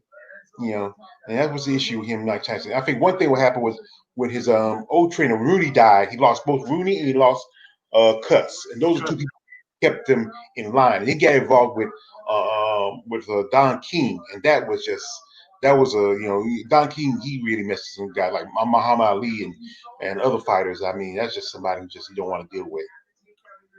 Yeah, so you think Don King was a sleazebag that some people say he was? Really? Pretty much, he always he's a Trump kiss ass. You know, I see him. I've seen some of the writers like that. That's somebody who just he's an opportunist. He just jumps on any bandwagon he can. And he used to manage a boxer by the name of Christy Martin. Back in the day. She was kind of like the big thing for women's boxing. So he just grabs on anybody who's the hot thing and make their money off them. And then when they start, you know, losing a little, he just runs off and look for the next person. He's like a vampire. Yeah, the only color that matters to him is green. Yeah, yeah, yeah. Tina, Teddy, you smashed that like. yeah, Teddy and Tyson kissed and made up eventually, so that was good. Yeah, like I said, but like I said, that I feel bad for Nick Robinson that fight. I mean, he wasn't. I saw a little bit of that fight, and he wasn't prepared for this. He needed more time to train. He needed this, you know. I mean, whatever training he has not enough. Because Jake Paul, he had enough time. And then he had that fight with what's a couple of years back, and then I mean, it just looked like he made Jake look like an amateur. I mean Jake made Nick look like the amateur, which was his amateur, and he looked more like he was the pro, which he's not really a pro. But then you go fight. You think about fighting uh, Floyd Jr. You know, I mean, uh, no, you just he's not going to get past Mayweather. I mean, like remember what Robert said. Mayweather carried Conor McGregor in their fight. But I did a video where I said that a better opponent for Jake to fight would be Conor McGregor because what happens is Jake's very popular with YouTubers. Conor's very popular with everybody else, and that would be a big money. Dana would do it. Dana would do it because he saw his money he made from the McGregor Mayweather fight. How much money he can make out of this fight, and then he also didn't take advantage of maybe set a fight between Cyborg or Clarissa Shields or Cecilia Breckus. I mean, he's just I don't know. He'll take one idea and go run it, and then they'll try with another. And I know women's boxing is not popular, but still, you get a fan base for it, especially with somebody like Cyborg who has more of a boxing skills than better boxing skills compared to Conor McGregor. You think Cyborg will fight Bars again? I think she should. I think You he should know, too. yeah, because Being the she's not doing anything else. I mean, you just she just beat up Arlene Blanco about almost a couple of months ago, And and Bars hasn't been able to get any fights. It's hard for her to get fights, isn't it? yeah, because there's no point. Kat Zingano's too scared to fight her now. And with no point fighting Lisa Smith, Leslie Smith, because you already beat her before. So I think Scott would be, even though kickboxing, Muay Thai doesn't get a lot of popularity compared to the other sports, it'd be a great fight to settle that defeat she had because that's the other than Nunez, that's her and when she first got into MMA, that's the only one of the losses she has in her career. Yeah, and Cyborg. I think that was her first professional kickboxing fight, wasn't it? No, she was doing some. I remember I was watching. She had a bunch of fights before she fought Jojo Bars because she was doing that in between her MMA.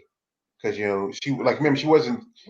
I think she was maybe still with Invicta when she fought Jojo Bars, or she just got with Invicta. And that's a little bit after Strike Force shut down. I don't think her Yeah, experience though was that great at that level. And Drina Bars has been around.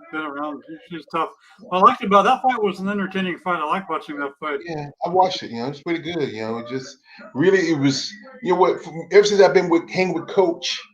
I really get really into the WMA scene. I used to really watch a lot of the regular MMA scene, but I really got into the women a lot more. And really, I think the ones that really pulled me in was Ronda Rousey and Liz Carmouche. And then I've been watching some fights. Like there's a fight I just did a video of by the name of Vanessa Vincent. She's out of South Carolina. They call her She-Hulk, and she's still an amateur, and she had a good record. She had went overseas and did a tournament about 2 years ago. I forget somewhere in was it Czech Republic or someplace, and she Mhm. fought 4 fights in 5 days, and most of the fights she won by knockout, Mhm. and she became the first American, first Black woman to win the tournament.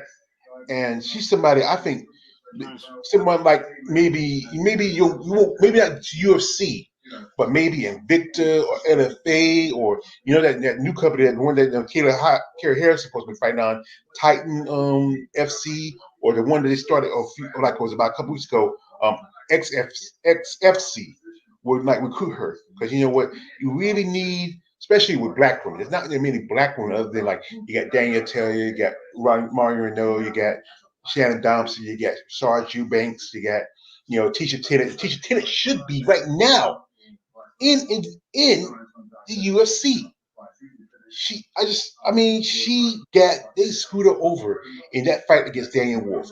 I was watching a video that WMA Matic did, Mhm. and he showed how when Tanisha hit her in the stomach with a kick, her hands freezed up because she's not used to that. Daniel Wolf, she's not used to that. Some Hammond Ager can beat Daniel Wolf. She's not ready. She should have. What should happen is, she's like saying this is. She's like what Clarissa Shields gonna be. She is coming in. You don't have no amateur background, and you get trained, but you don't. You never. You just. It's just crazy. It takes time to get to certain instincts that don't work in MMA. Mm-hmm. Wrestlers, you try to stay off. You try to stay off your back, right? Mm-hmm. And and giving up your back's the wrong thing to do in MMA. But wrestling, you have to get over these negative inclinations that be detrimental in MMA. Yeah. But you're so geared and so used to fighting to stay off your back, when sometimes it's just better to stand your back and not give up your back. And they're probably true little things. One thing that impressed me about the Joanna Bars Cyborg fight is Cyborg started figuring it out by the end of that fight. She took some shots and hung, and then she started landing. By the end of that fight, she was trying to figure it out. Yeah. It'd be interesting seeing her and Bars do a rematch. Yeah, she do that because I know one time somebody saying that they say Antonita dodged JoJo, but I don't know. Antonita's not the type to dodge a fight. She's not. I think the problem was the issue was money and try to set a weight because I think JoJo's like almost a featherweight, and I think Antonita's a bantamweight if that most. That's why I think you think they cut Carolina as one of these 60 fighters they're cutting? Who? Carolina Kovacevic. I don't know. She might get it, but you know what? The thing is, she's pretty and she's attractive. You know how long he kept Paige Van Zandt before he finally got rid of her. Most definitely, they probably won't cut her. They'll probably wait till she comes back to see she'll let her fight. And then I think more likely it's gonna be Randy Marco's gonna get cut. I feel that's a possibility. Or they're trying to keep her just so because she comes up, she could do these last minute fights. And then I just wish Carolina would have got better coaching, better training. Yeah. I think what it was her fight with Rose, like probably, and then how well she did against Joanna. But after that, she just kind of went she got smoked by Claudia Gadelha, and then she gets knocked out by Jessica Andrade. Yeah. Chael P. Son, oh god. Juliana Vasquez, 5 of 10 wins by KO or submission. Yeah. Well, we were watching a video of her earlier, and she looked pretty amateur. So it'll be interesting to see how she looks in this fight. If she's improved and tightened things up. Yeah. She can't. You can't be careful. You can't strong arm somebody like Alina May McFarland. You gotta be smart. And then, like I said, you gotta keep the fight standing. If you keep the fight standing, you got it. Because I don't think Lena has that. Only knockout she had, she knocked out this chick that looked like a soccer mom. I saw that. I saw that video. Yeah, but like I said, if this fight ends, depending who wins, I think Denise Kijo's got the shot for the title. So, are you familiar with the rankings in Bellator? Where do McFarland and Velasquez stand? Mm-hmm. You happen to know what standings, 1 or 2, or who is McFarland champion? I don't know. McFarland's a champion. She's a champion because she beat was it Lara for the title, and she fought who was it?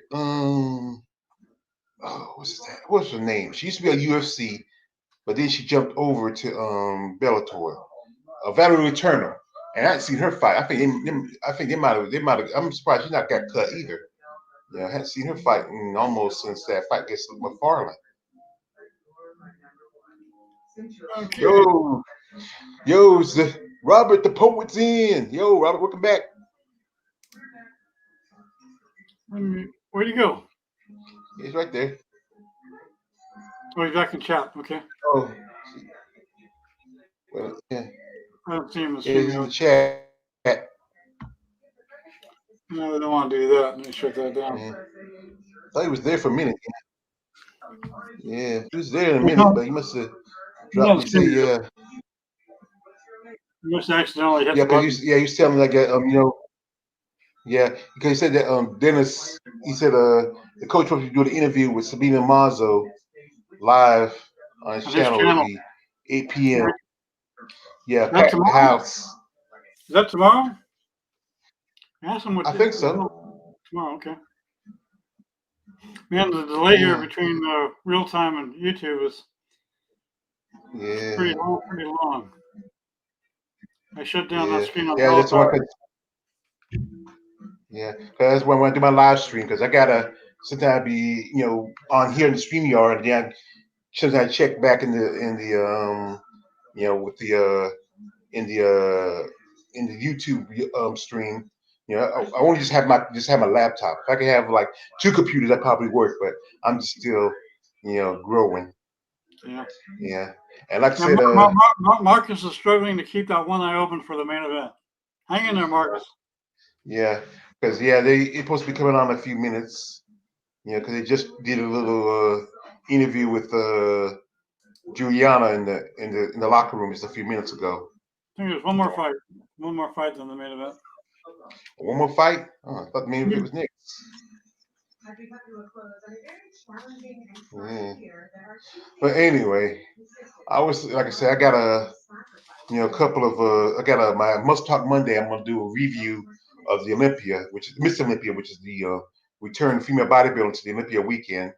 And then right now I'm talking to a couple of ladies I did some interviews with, Brittany Brooks and Rhonda Lee Cashmere, and we're gonna do after the Olympia, we're gonna do kind of a panel where we talk about the fighters, certain the bodybuilders who, how they look and everything like that. So like I said, I'm already over 300 subscribers, Mm-hmm. and I just want to keep growing. I want to keep growing because Nice. it's something I like doing, and I Good. got some right now. I got some videos I want to work on, and put some things together. It's just, it's a lot of work, but I got a lot of free time. Yeah. Yeah, there's some videos I want to do, but totally different topics. Yeah, Pretty I, far away from MMA. I got to get that dialed in. yeah. Like I I'm said, hoping Stamina gets geared up. He said he had to do some writing tonight and couldn't join. He has a nice little studio set up in his place. wow. He'd be perfect. When he came on the first time on the reboot, it was good. So I'd like to see him come back and sort of host us more. Yeah, sounds pretty good. Even though him and TJ picks on me for being a casual, but like I say I'm no expert. I'm not. I'm learning the story bit by bit. You know, I might. I'm a casual, and I'm a casual except for certain fighters. Other than Yeah, that, I don't care. You can call me a casual. There's other things yeah. in life that are more important. Like once I told TJ, hey, come to one of the bodybuilding companies. Say like the rubber. No, so you learn something. Like I said, even Coach, he said he learned some stuff. Because there's a lot of things people don't understand about the sport of bodybuilding. What the work here. Because one thing, like I said, the one thing about the women in bodybuilding, they do this sport for the passion of it. You don't get a lot of money because, like the last show, one of the last shows just had was the Rising Phoenix, was the biggest show of the one of the biggest shows for women's bodybuilding. Other now that you got the Miss Olympia coming back, that the one of the big winners won 50K.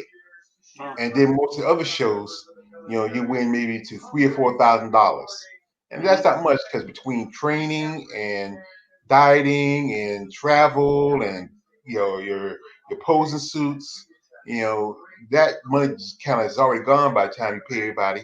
And then the ladies that do stuff on the side, like they do video and photo sessions. Like one of the ladies that I follow, she told me that they paid you like $4 or $5 an hour taking pictures and doing videos, and that's how they make their money on the side. They usually do it after the contest because that's when they're in shape, they're more shredded, and that's what the guys like. Yeah. Yeah, Yeah, you have to have a passion for it to put that much work into it. yeah, you do. You got to diet sometimes, and you can't go out and eat everything you want like you want to, and you have to watch what you eat. You gotta, it's just so much to the sport. You gotta respect what these women do, and then you gotta go through the prejudice of people. How to make comments about them, how you want to be a man like that. And some of these women have husbands. Yes, some have wives too, but some have husbands. They have kids. I mean, they're still women. Just because it's no, if they're in a sport they consider masculine, it doesn't mean they're not feminine.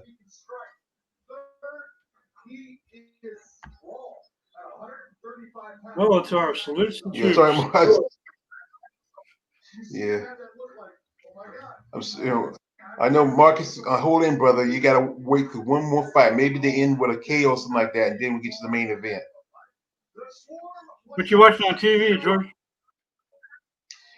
Well, right now I might just turn it for a second because just check back till the main event start. Okay.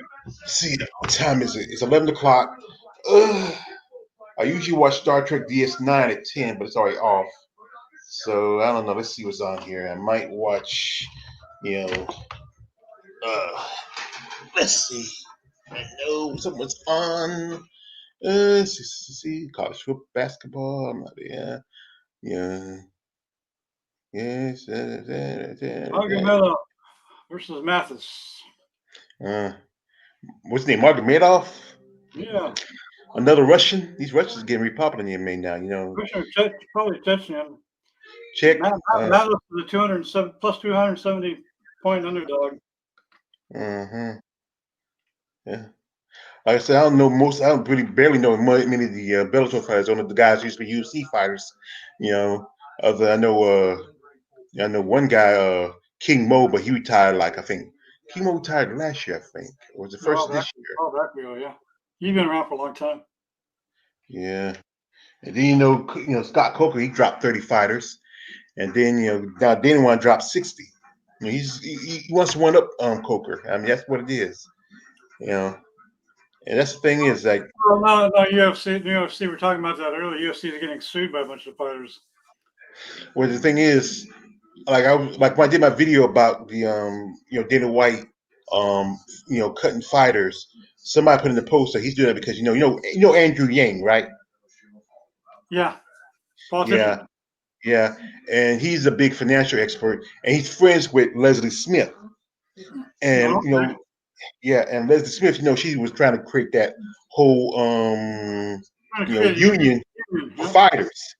And what it is that if he gets to like a position in the Biden administration, he can put a policies which MMA fighters, professional wrestlers are not seen as how's that word? Let's say contracted workers, meaning that organizations like the UFC, the WWE, I think some other wrestling and other MMA federations have to pay them and give them benefits. Okay, I'm gonna tread on dangerous ground. So you think Biden and Harris will be a good thing, George? I think it's a better choice than what we had before. That's my mind of it because Trump made too many misses. For one thing, he was given a plan to fight the coronavirus, a plan that worked because that's the same plan that the Obama used against. We had the swine flu, when you had the Ebola, and you had Ezekiel, and he made a mess because this is what I say about Trump. Trump is a businessman, and you don't run a country like a business. You got to realize you're not the boss. You're a general manager, and if you don't do a good job, you can be fired. And he likes to say you're fired. I think Joe he's adaptable. He can change his opinions, ideas, and go with the ideas of somebody else's. Problem with Trump, he's stuck in his ways, and he thinks that if you go this way is but he doesn't want to adapt and change. That's the problem. You don't evolve or change as a person, you can't survive in the real world. The real world is changing. You can't adapt with it, you're not going to survive. So it's not going to be perfect, but I feel like it might be a little bit better than what we had before. Yeah, we'll have to talk about that again in about 6 months. Well, into it now. we'll see in 6 months. That's all I can say. But like I said, it's just right now, it's no better now than it was before. And maybe we get a little help. Because like I said, I just saw my. Can I give you a little bet? I bet you we're involved in a war not too much after Biden and Harris get in position. It won't take too long to escalate things and poking our noses in things we don't need to be poking our noses into. Well, no different from what Trump tried to do. He killed a general that had no business killing. And most wars happen because it's just countries don't need to mind their own business. I agree with you with that. Like And that conflict was already going on, and we don't. I don't know what the intelligence was behind it, but he's been trying to pull troops out of Afghanistan, and they lied to him about about the troop numbers and all that. It'll be interesting. I have big reservations about Biden and Harris. Trump, to me, is an egocentric narcissist. May not like his personality, but I just don't like his stance on the environment. I don't like the fact that he backs big oil so much. We should have been moving away from oil a long time ago. So I don't not like his attitude on the environment versus making money. Yeah. The problem is it's like I see the challenge as being big money, right? So big money backs your candidacy, and then you owe them. Mm-hmm. And corporations keep a lot of people employed. They can be at a point where they can leverage. Well, we'll let go of this many people, lay off this many people. Yeah, and then we give rich people what? Yeah, and then you get rich people a tax cut. Well, you don't need a tax cut. You have money. It's not like you people who need tax cut are the people who actually are paying taxes. People who are actually working because most wealthy families in the world take their money and put it outside of the country. They put it in offshore accounts, like especially the Caribbean, because you get taxed. They put it someplace like Sweden, because Sweden has, I think, the Swiss banks have some kind of thing because it goes back to the times of the Nazis, and then and it's just they don't spend money here in this country. That's the thing is they take. Like trickle down numbers have not worked. It didn't work for JFK. It never worked for Reagan. I don't know why people keep saying. I remember people saying like, "Where the rich people say, no, wait a minute. Really, the stock market. Like, remember that's the reason why they took the tax money out of the stock market because of the Great Depression. Because you took money that should be used for the people and put it into a gambling, which is all this is gambling for rich people. That's what Wall Street is. It's gambling for rich people. And like it's one thing. If I have a 401k, hold on, Joe. Oh, never mind. Dismissed it. I was gonna speak out the stats that Mathis and Megan had, but the numbers passed me by. Wait a minute. About ready to start. So this might be an interesting fight. See how Mathis puts up some good competition here. Yeah. I just saw the guy just get the guy in the neck for a second. I almost thought it was gonna be a tap out. Well, I must be behind. It must be delayed for me. Well, I'm watching on regular television, so I'm watching my cable. I got Spectrum. Okay. Yeah, I think mine's a bit delayed. Yeah, it's kind of like this. If you like I said, I got one TV in my room where it's I just got an antenna, and I got the TV here in the living room where it's on a cable. And sometimes I watch a certain show, like if my mom was here, we watched some on TV, and we was on like regular network television.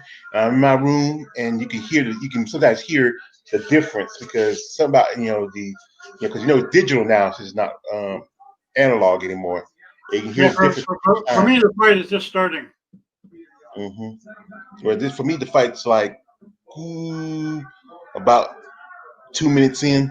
2 minutes in? Yeah, 2 minutes in. Leg kick. Inside leg kick. Leg now kick to the body by Magomedov. Yeah, he's going to take that. He does doing a chain wrestling. Magomedov has him by the neck though. We're going to work the way back up. It looks like. No, let's see if Magomedov. You can see a little bit of the Khabib style on him. Yeah. Chain wrestling. I think Khabib supposed to be doing a school or something. I read somewhere that he wants to bring MMA to the Olympics. Yeah, he wants it to be an Olympic sport, and he also bought a promotion there in Kazakhstan. Yeah, Valentina's backyard.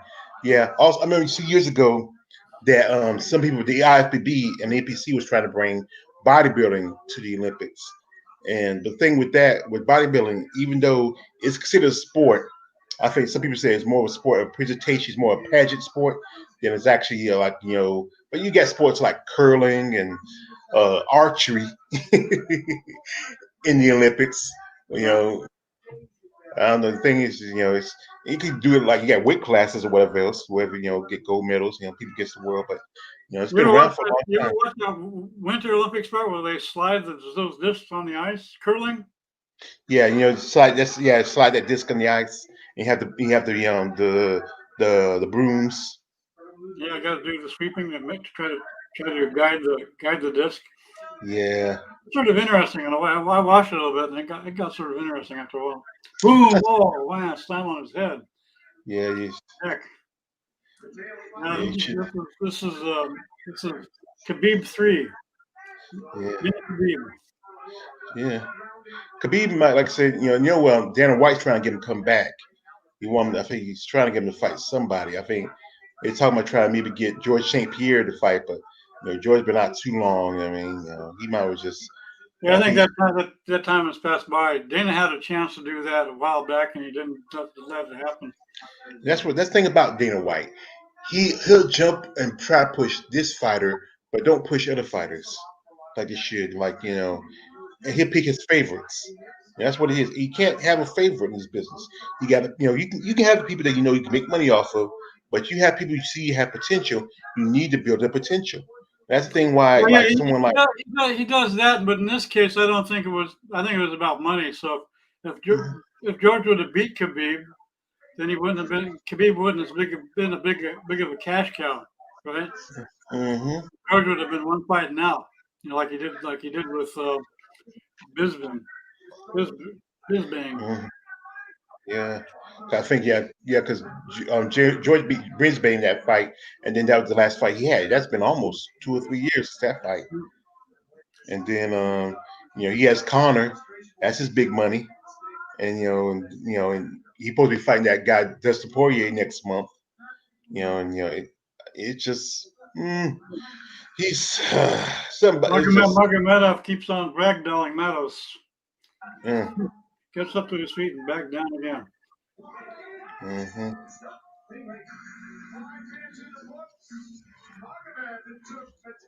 Well, the fight on my end is just over already. It just ended. But the replay how he killed dropped on his neck. Ooh, Did he submit him?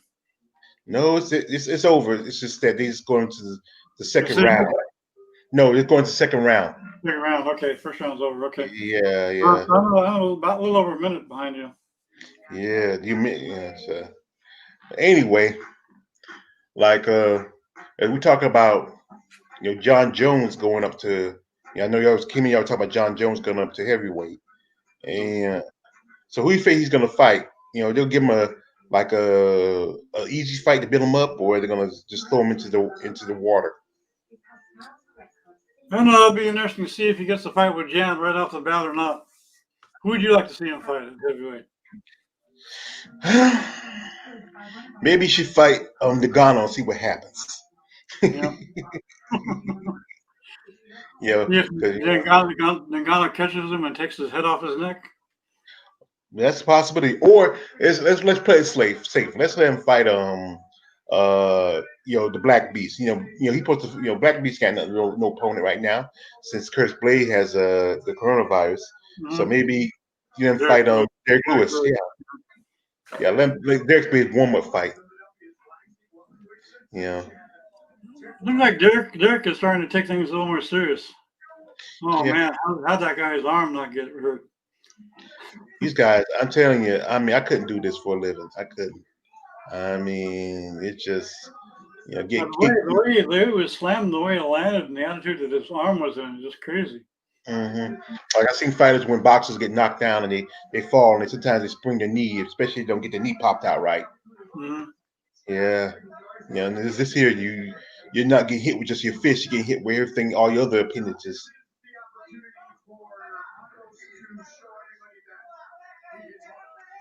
So if anybody's still on, just hit that like, show some love to the come get this work. You know,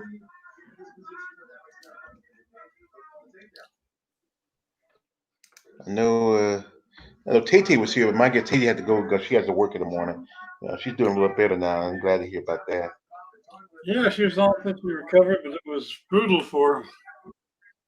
Yeah, I know. I was on Facebook, and this lady she worked with, she just said that her sister passed away from the coronavirus, and I just gave my condolences because I understand how it is to lose a family member from this thing.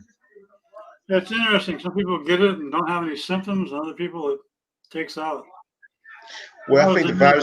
That was an interesting move by Magomedov. He did like a windmill type thing. Mm, he must train with Khabib and them. Must come from the same village. Flying knee. That's a good because he has good hands too. He's wrestling, but he has good hands. Oh, spinning back kick. Misses. Doesn't land. Mm-hmm. Medov's moving forward. He's trying to do capoeira. Move forward with caution because he'll get taken down again. Here he goes. Here he goes. Single leg. Working around the side. He's going to chain wrestle, pick it up off the ground. Matos is defending pretty good against the fence. Trying to get an underhook. Now I'll have to practice my play-by-play, George. Yeah. He's going to go back down again pretty soon, it looks like. Yeah. Anybody know Marcus Bell's still awake? Yo, Marcus, you need some Notos, some coffee? Set his alarm. Uh-huh. Now going for a high crutch. Lifting him up. There we go down. Only a matter of time. Uh-huh. Yeah, that's Khabib all over again. Just chain wrestling. Move, move, move, move, move. Yeah. He has that same Khabib, Abraham Lincoln beard style, like Amish or Dr. C. Everett Koop.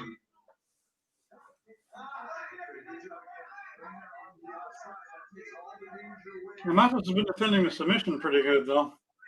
I don't know how he survived that one slam, though, without her getting hurt. Yeah. It's amazing. I think he'll feel it in the morning. I mean, with sore shoulder. Yeah, like an injury like that, getting dropping that close to your head and neck. I know the guys feel that in the morning. Yeah, Fedor got slammed by that like that in the fight that he ended up winning, and he thought it would have broken his neck. Man, that's crazy. Mm-hmm. Mm-hmm. Yeah, that's the thing with that's one thing that Rose Namajunas is working on is her neck because that's her main concern ever since that fight with Jessica Andrade. Matos defending the guillotine pretty good. He's out of it, controlling the left wrist of Magomedov, mounting his elbow into his thigh. Mm-hmm. A good defense by Matos, but he's still getting ragdolled. Now he's got a standing guillotine, getting hit in the head or trying for a standing guillotine. Doesn't have the hands locked. Uh-huh. You've already seen this, huh, George? A minute ago. Yeah, I'm just listening to you because I don't want to give you too much information. You said you're a little bit behind. You want to give it away? Yeah, no, I don't want to give it away. I don't want to give you any spoilers. No spoilers. No end of the movie. No spoilers alert. Yeah, that's the thing people hate when you go to a movie and someone say, "Yeah, it's a." Don't tell me. Don't tell me. Don't tell me. No. Elbow was to the front of the shin by Matos. Called Magomedov was on his back. Matos is holding the vertical with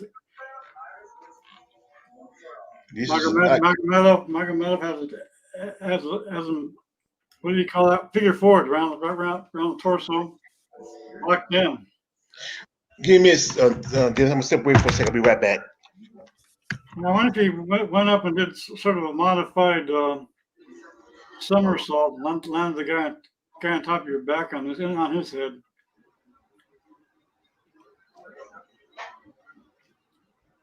Or if you fell straight back with the guy on top of you. Good and hard. I have to try something. He's going to be ragdolled again. Going to the ground.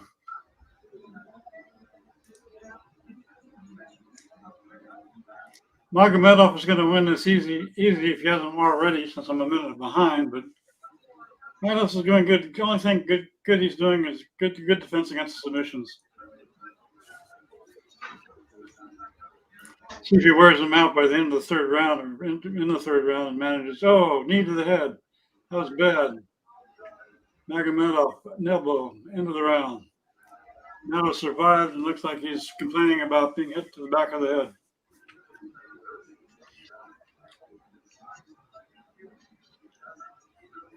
We got McGregor pimping his proper 12. Never tried that. Anybody in the chat tried proper 12?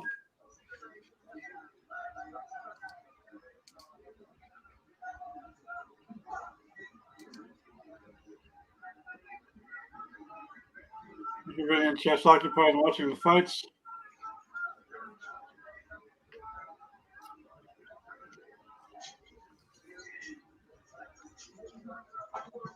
Sabina Masso, Sniper.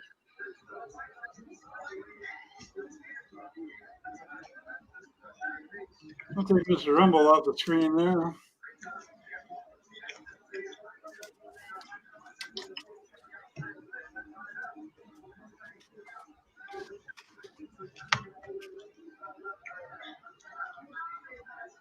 Actually, fought Dobson. I got to go back and look at that.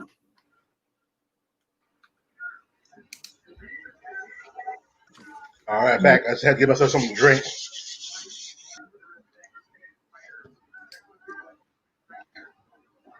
Stop this here. I'm showing some pictures of Mazo stills. She has interesting facial features. Yeah, she's supposed to be fighting Alexis Davis at 135. I mean, you know, most of her career she fought as a strawweight. I said you should show that picture where she head kicks this fighter by the name of Leslie Williams. I mean, she put that girl out to sleep, and she did the same kind of head kick to the pretty assassin Jamie Thornton.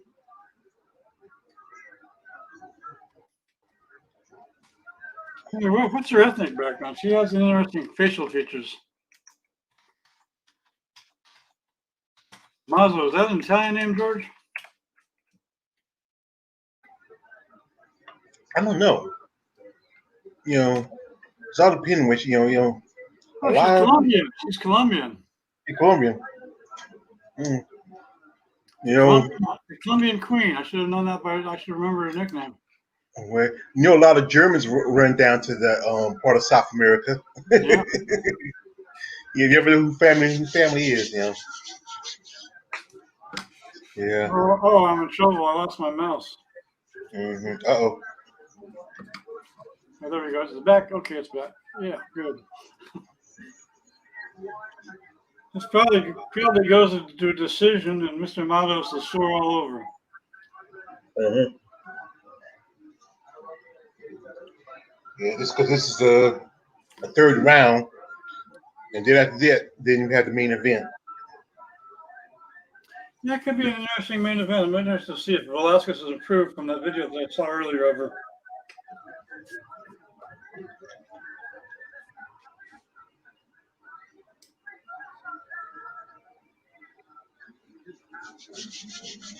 Anyway, so ready for Christmas? No, I'm probably going to fly to Utah. The mother's in an extended care facility, and they've been locked down on and off. But it looks like they'll be freed up again, where I'll be able to go in and with a mask and all that, and be able to spend some time with my mom. I think this may be her last Christmas, so I thought I'd go there. My wife agreed. Yeah, I know. It's for me. It's just it's gonna be weird because I haven't even put up the Christmas tree yet in my house because we usually do it for my mom because she liked the Christmas tree, and now I don't. I haven't put it up this year. My sister told me to buy a little tree for myself, but no, I'm not gonna do that. I might do it next year. You know, it's not really the same. You know, because it's just Thanksgiving was kind of strange, and my brother and sister didn't want to come over here and do it because we always did Thanksgiving, Christmas, or even Easter. A lot of holidays we usually come here and do it at my mom's house. Right. And it's just now that she's not here, a lot of them don't feel too comfortable doing it. My younger brother, he don't even want to come here half the time because I don't see him too often, Right. and so I feel like I have people come by and check up on me and my nephews and my sister and them, but it's just not the same. Yeah. Yeah, Understand that. yeah. Big, And big then hole. hmm and then earlier this week I had to go to my orthopedics specialist, and they're about talking about doing knee replacement surgery. Ah ha ha ha. Ha. So you I getting knee surgery?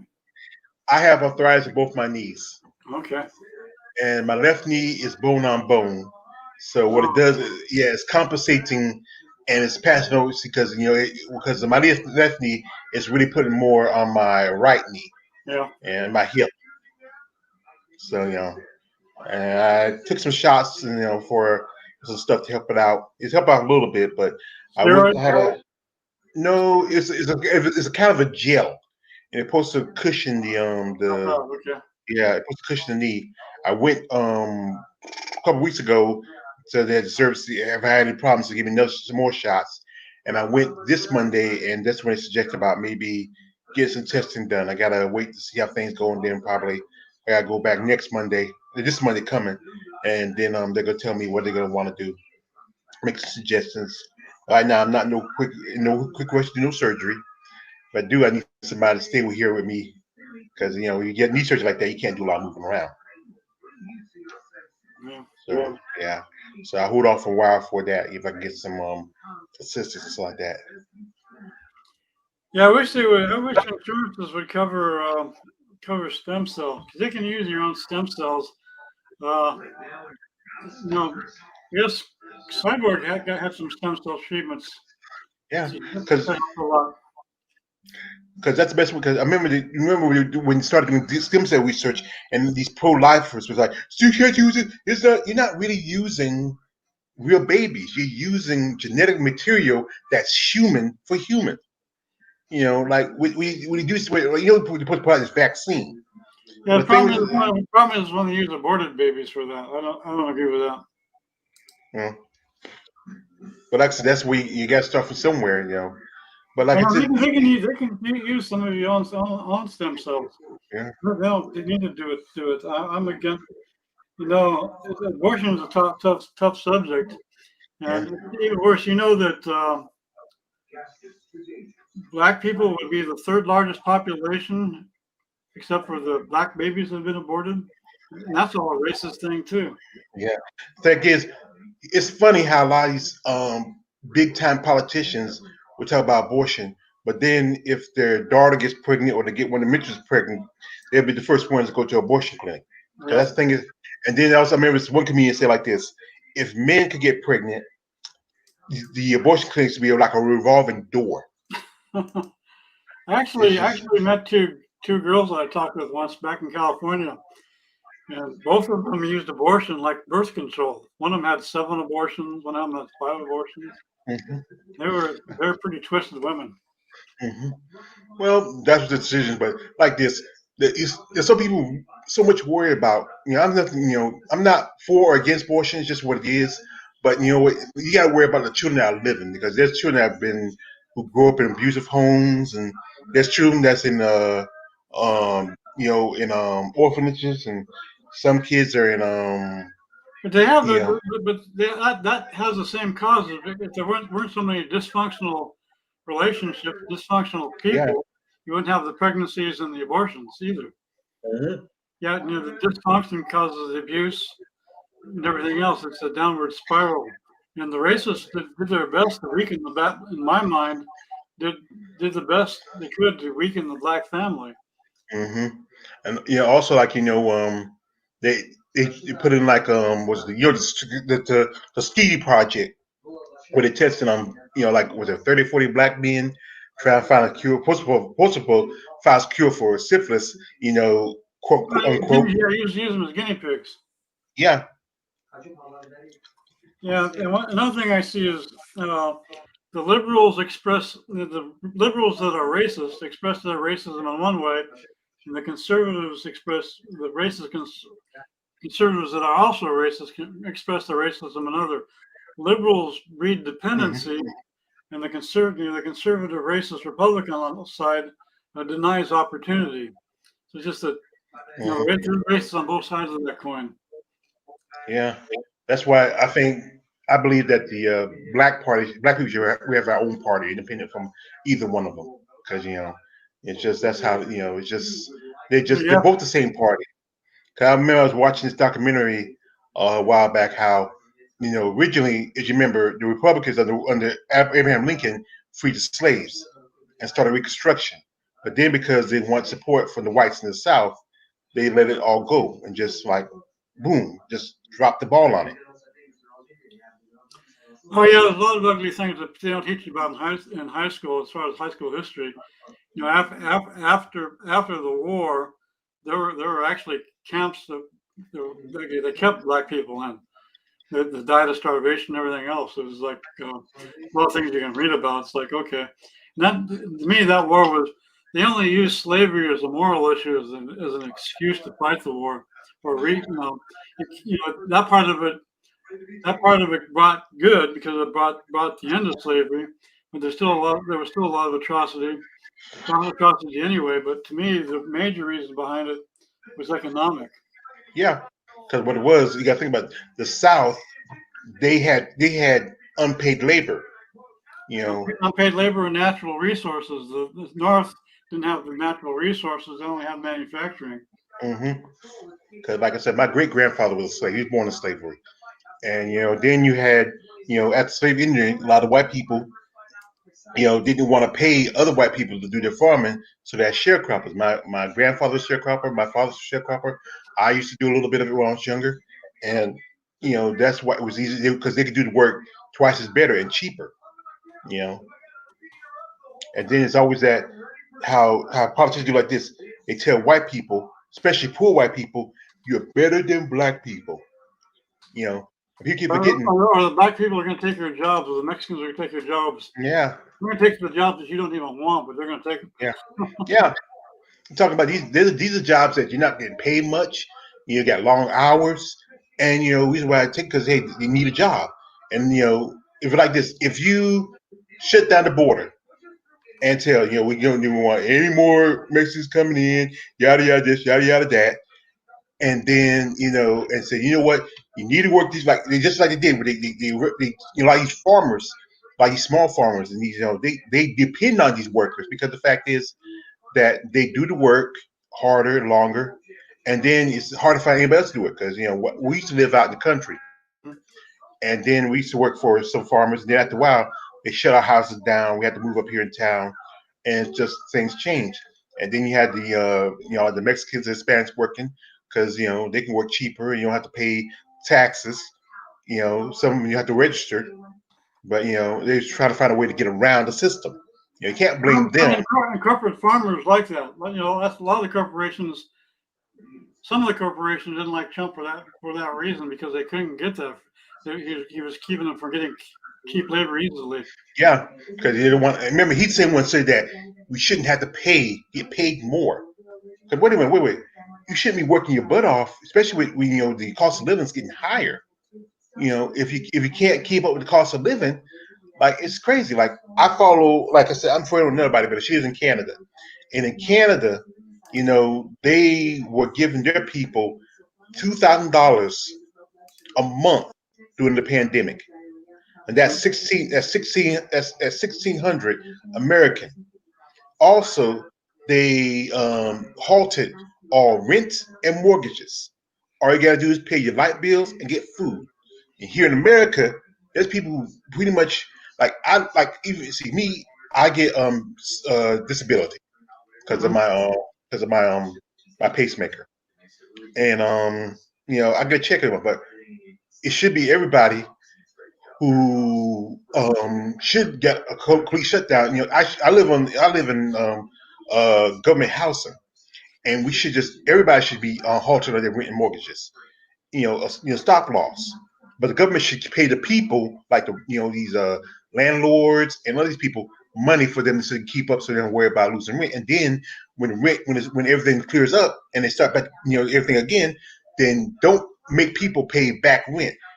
Like do like like when the military when do that stop fast for the soldiers, which is that's kind of dirty. When you do your time and then you say, well, you're on stop time loss or something like that, I'd say, wait a minute, I did my time, so you got to go back again. Yeah.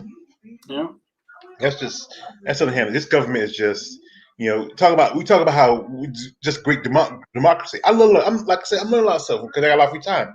But there's countries that have a better democracy, a better system than America. Well, we don't have a democracy or republic. We have an oligarchy. Mm-hmm. Actually, ruled by the rich, ruled by corporations. Yeah, and it's all with corporations, that they get all the ends, y'all gets this and that. Oh, Coach is having a live stream right now.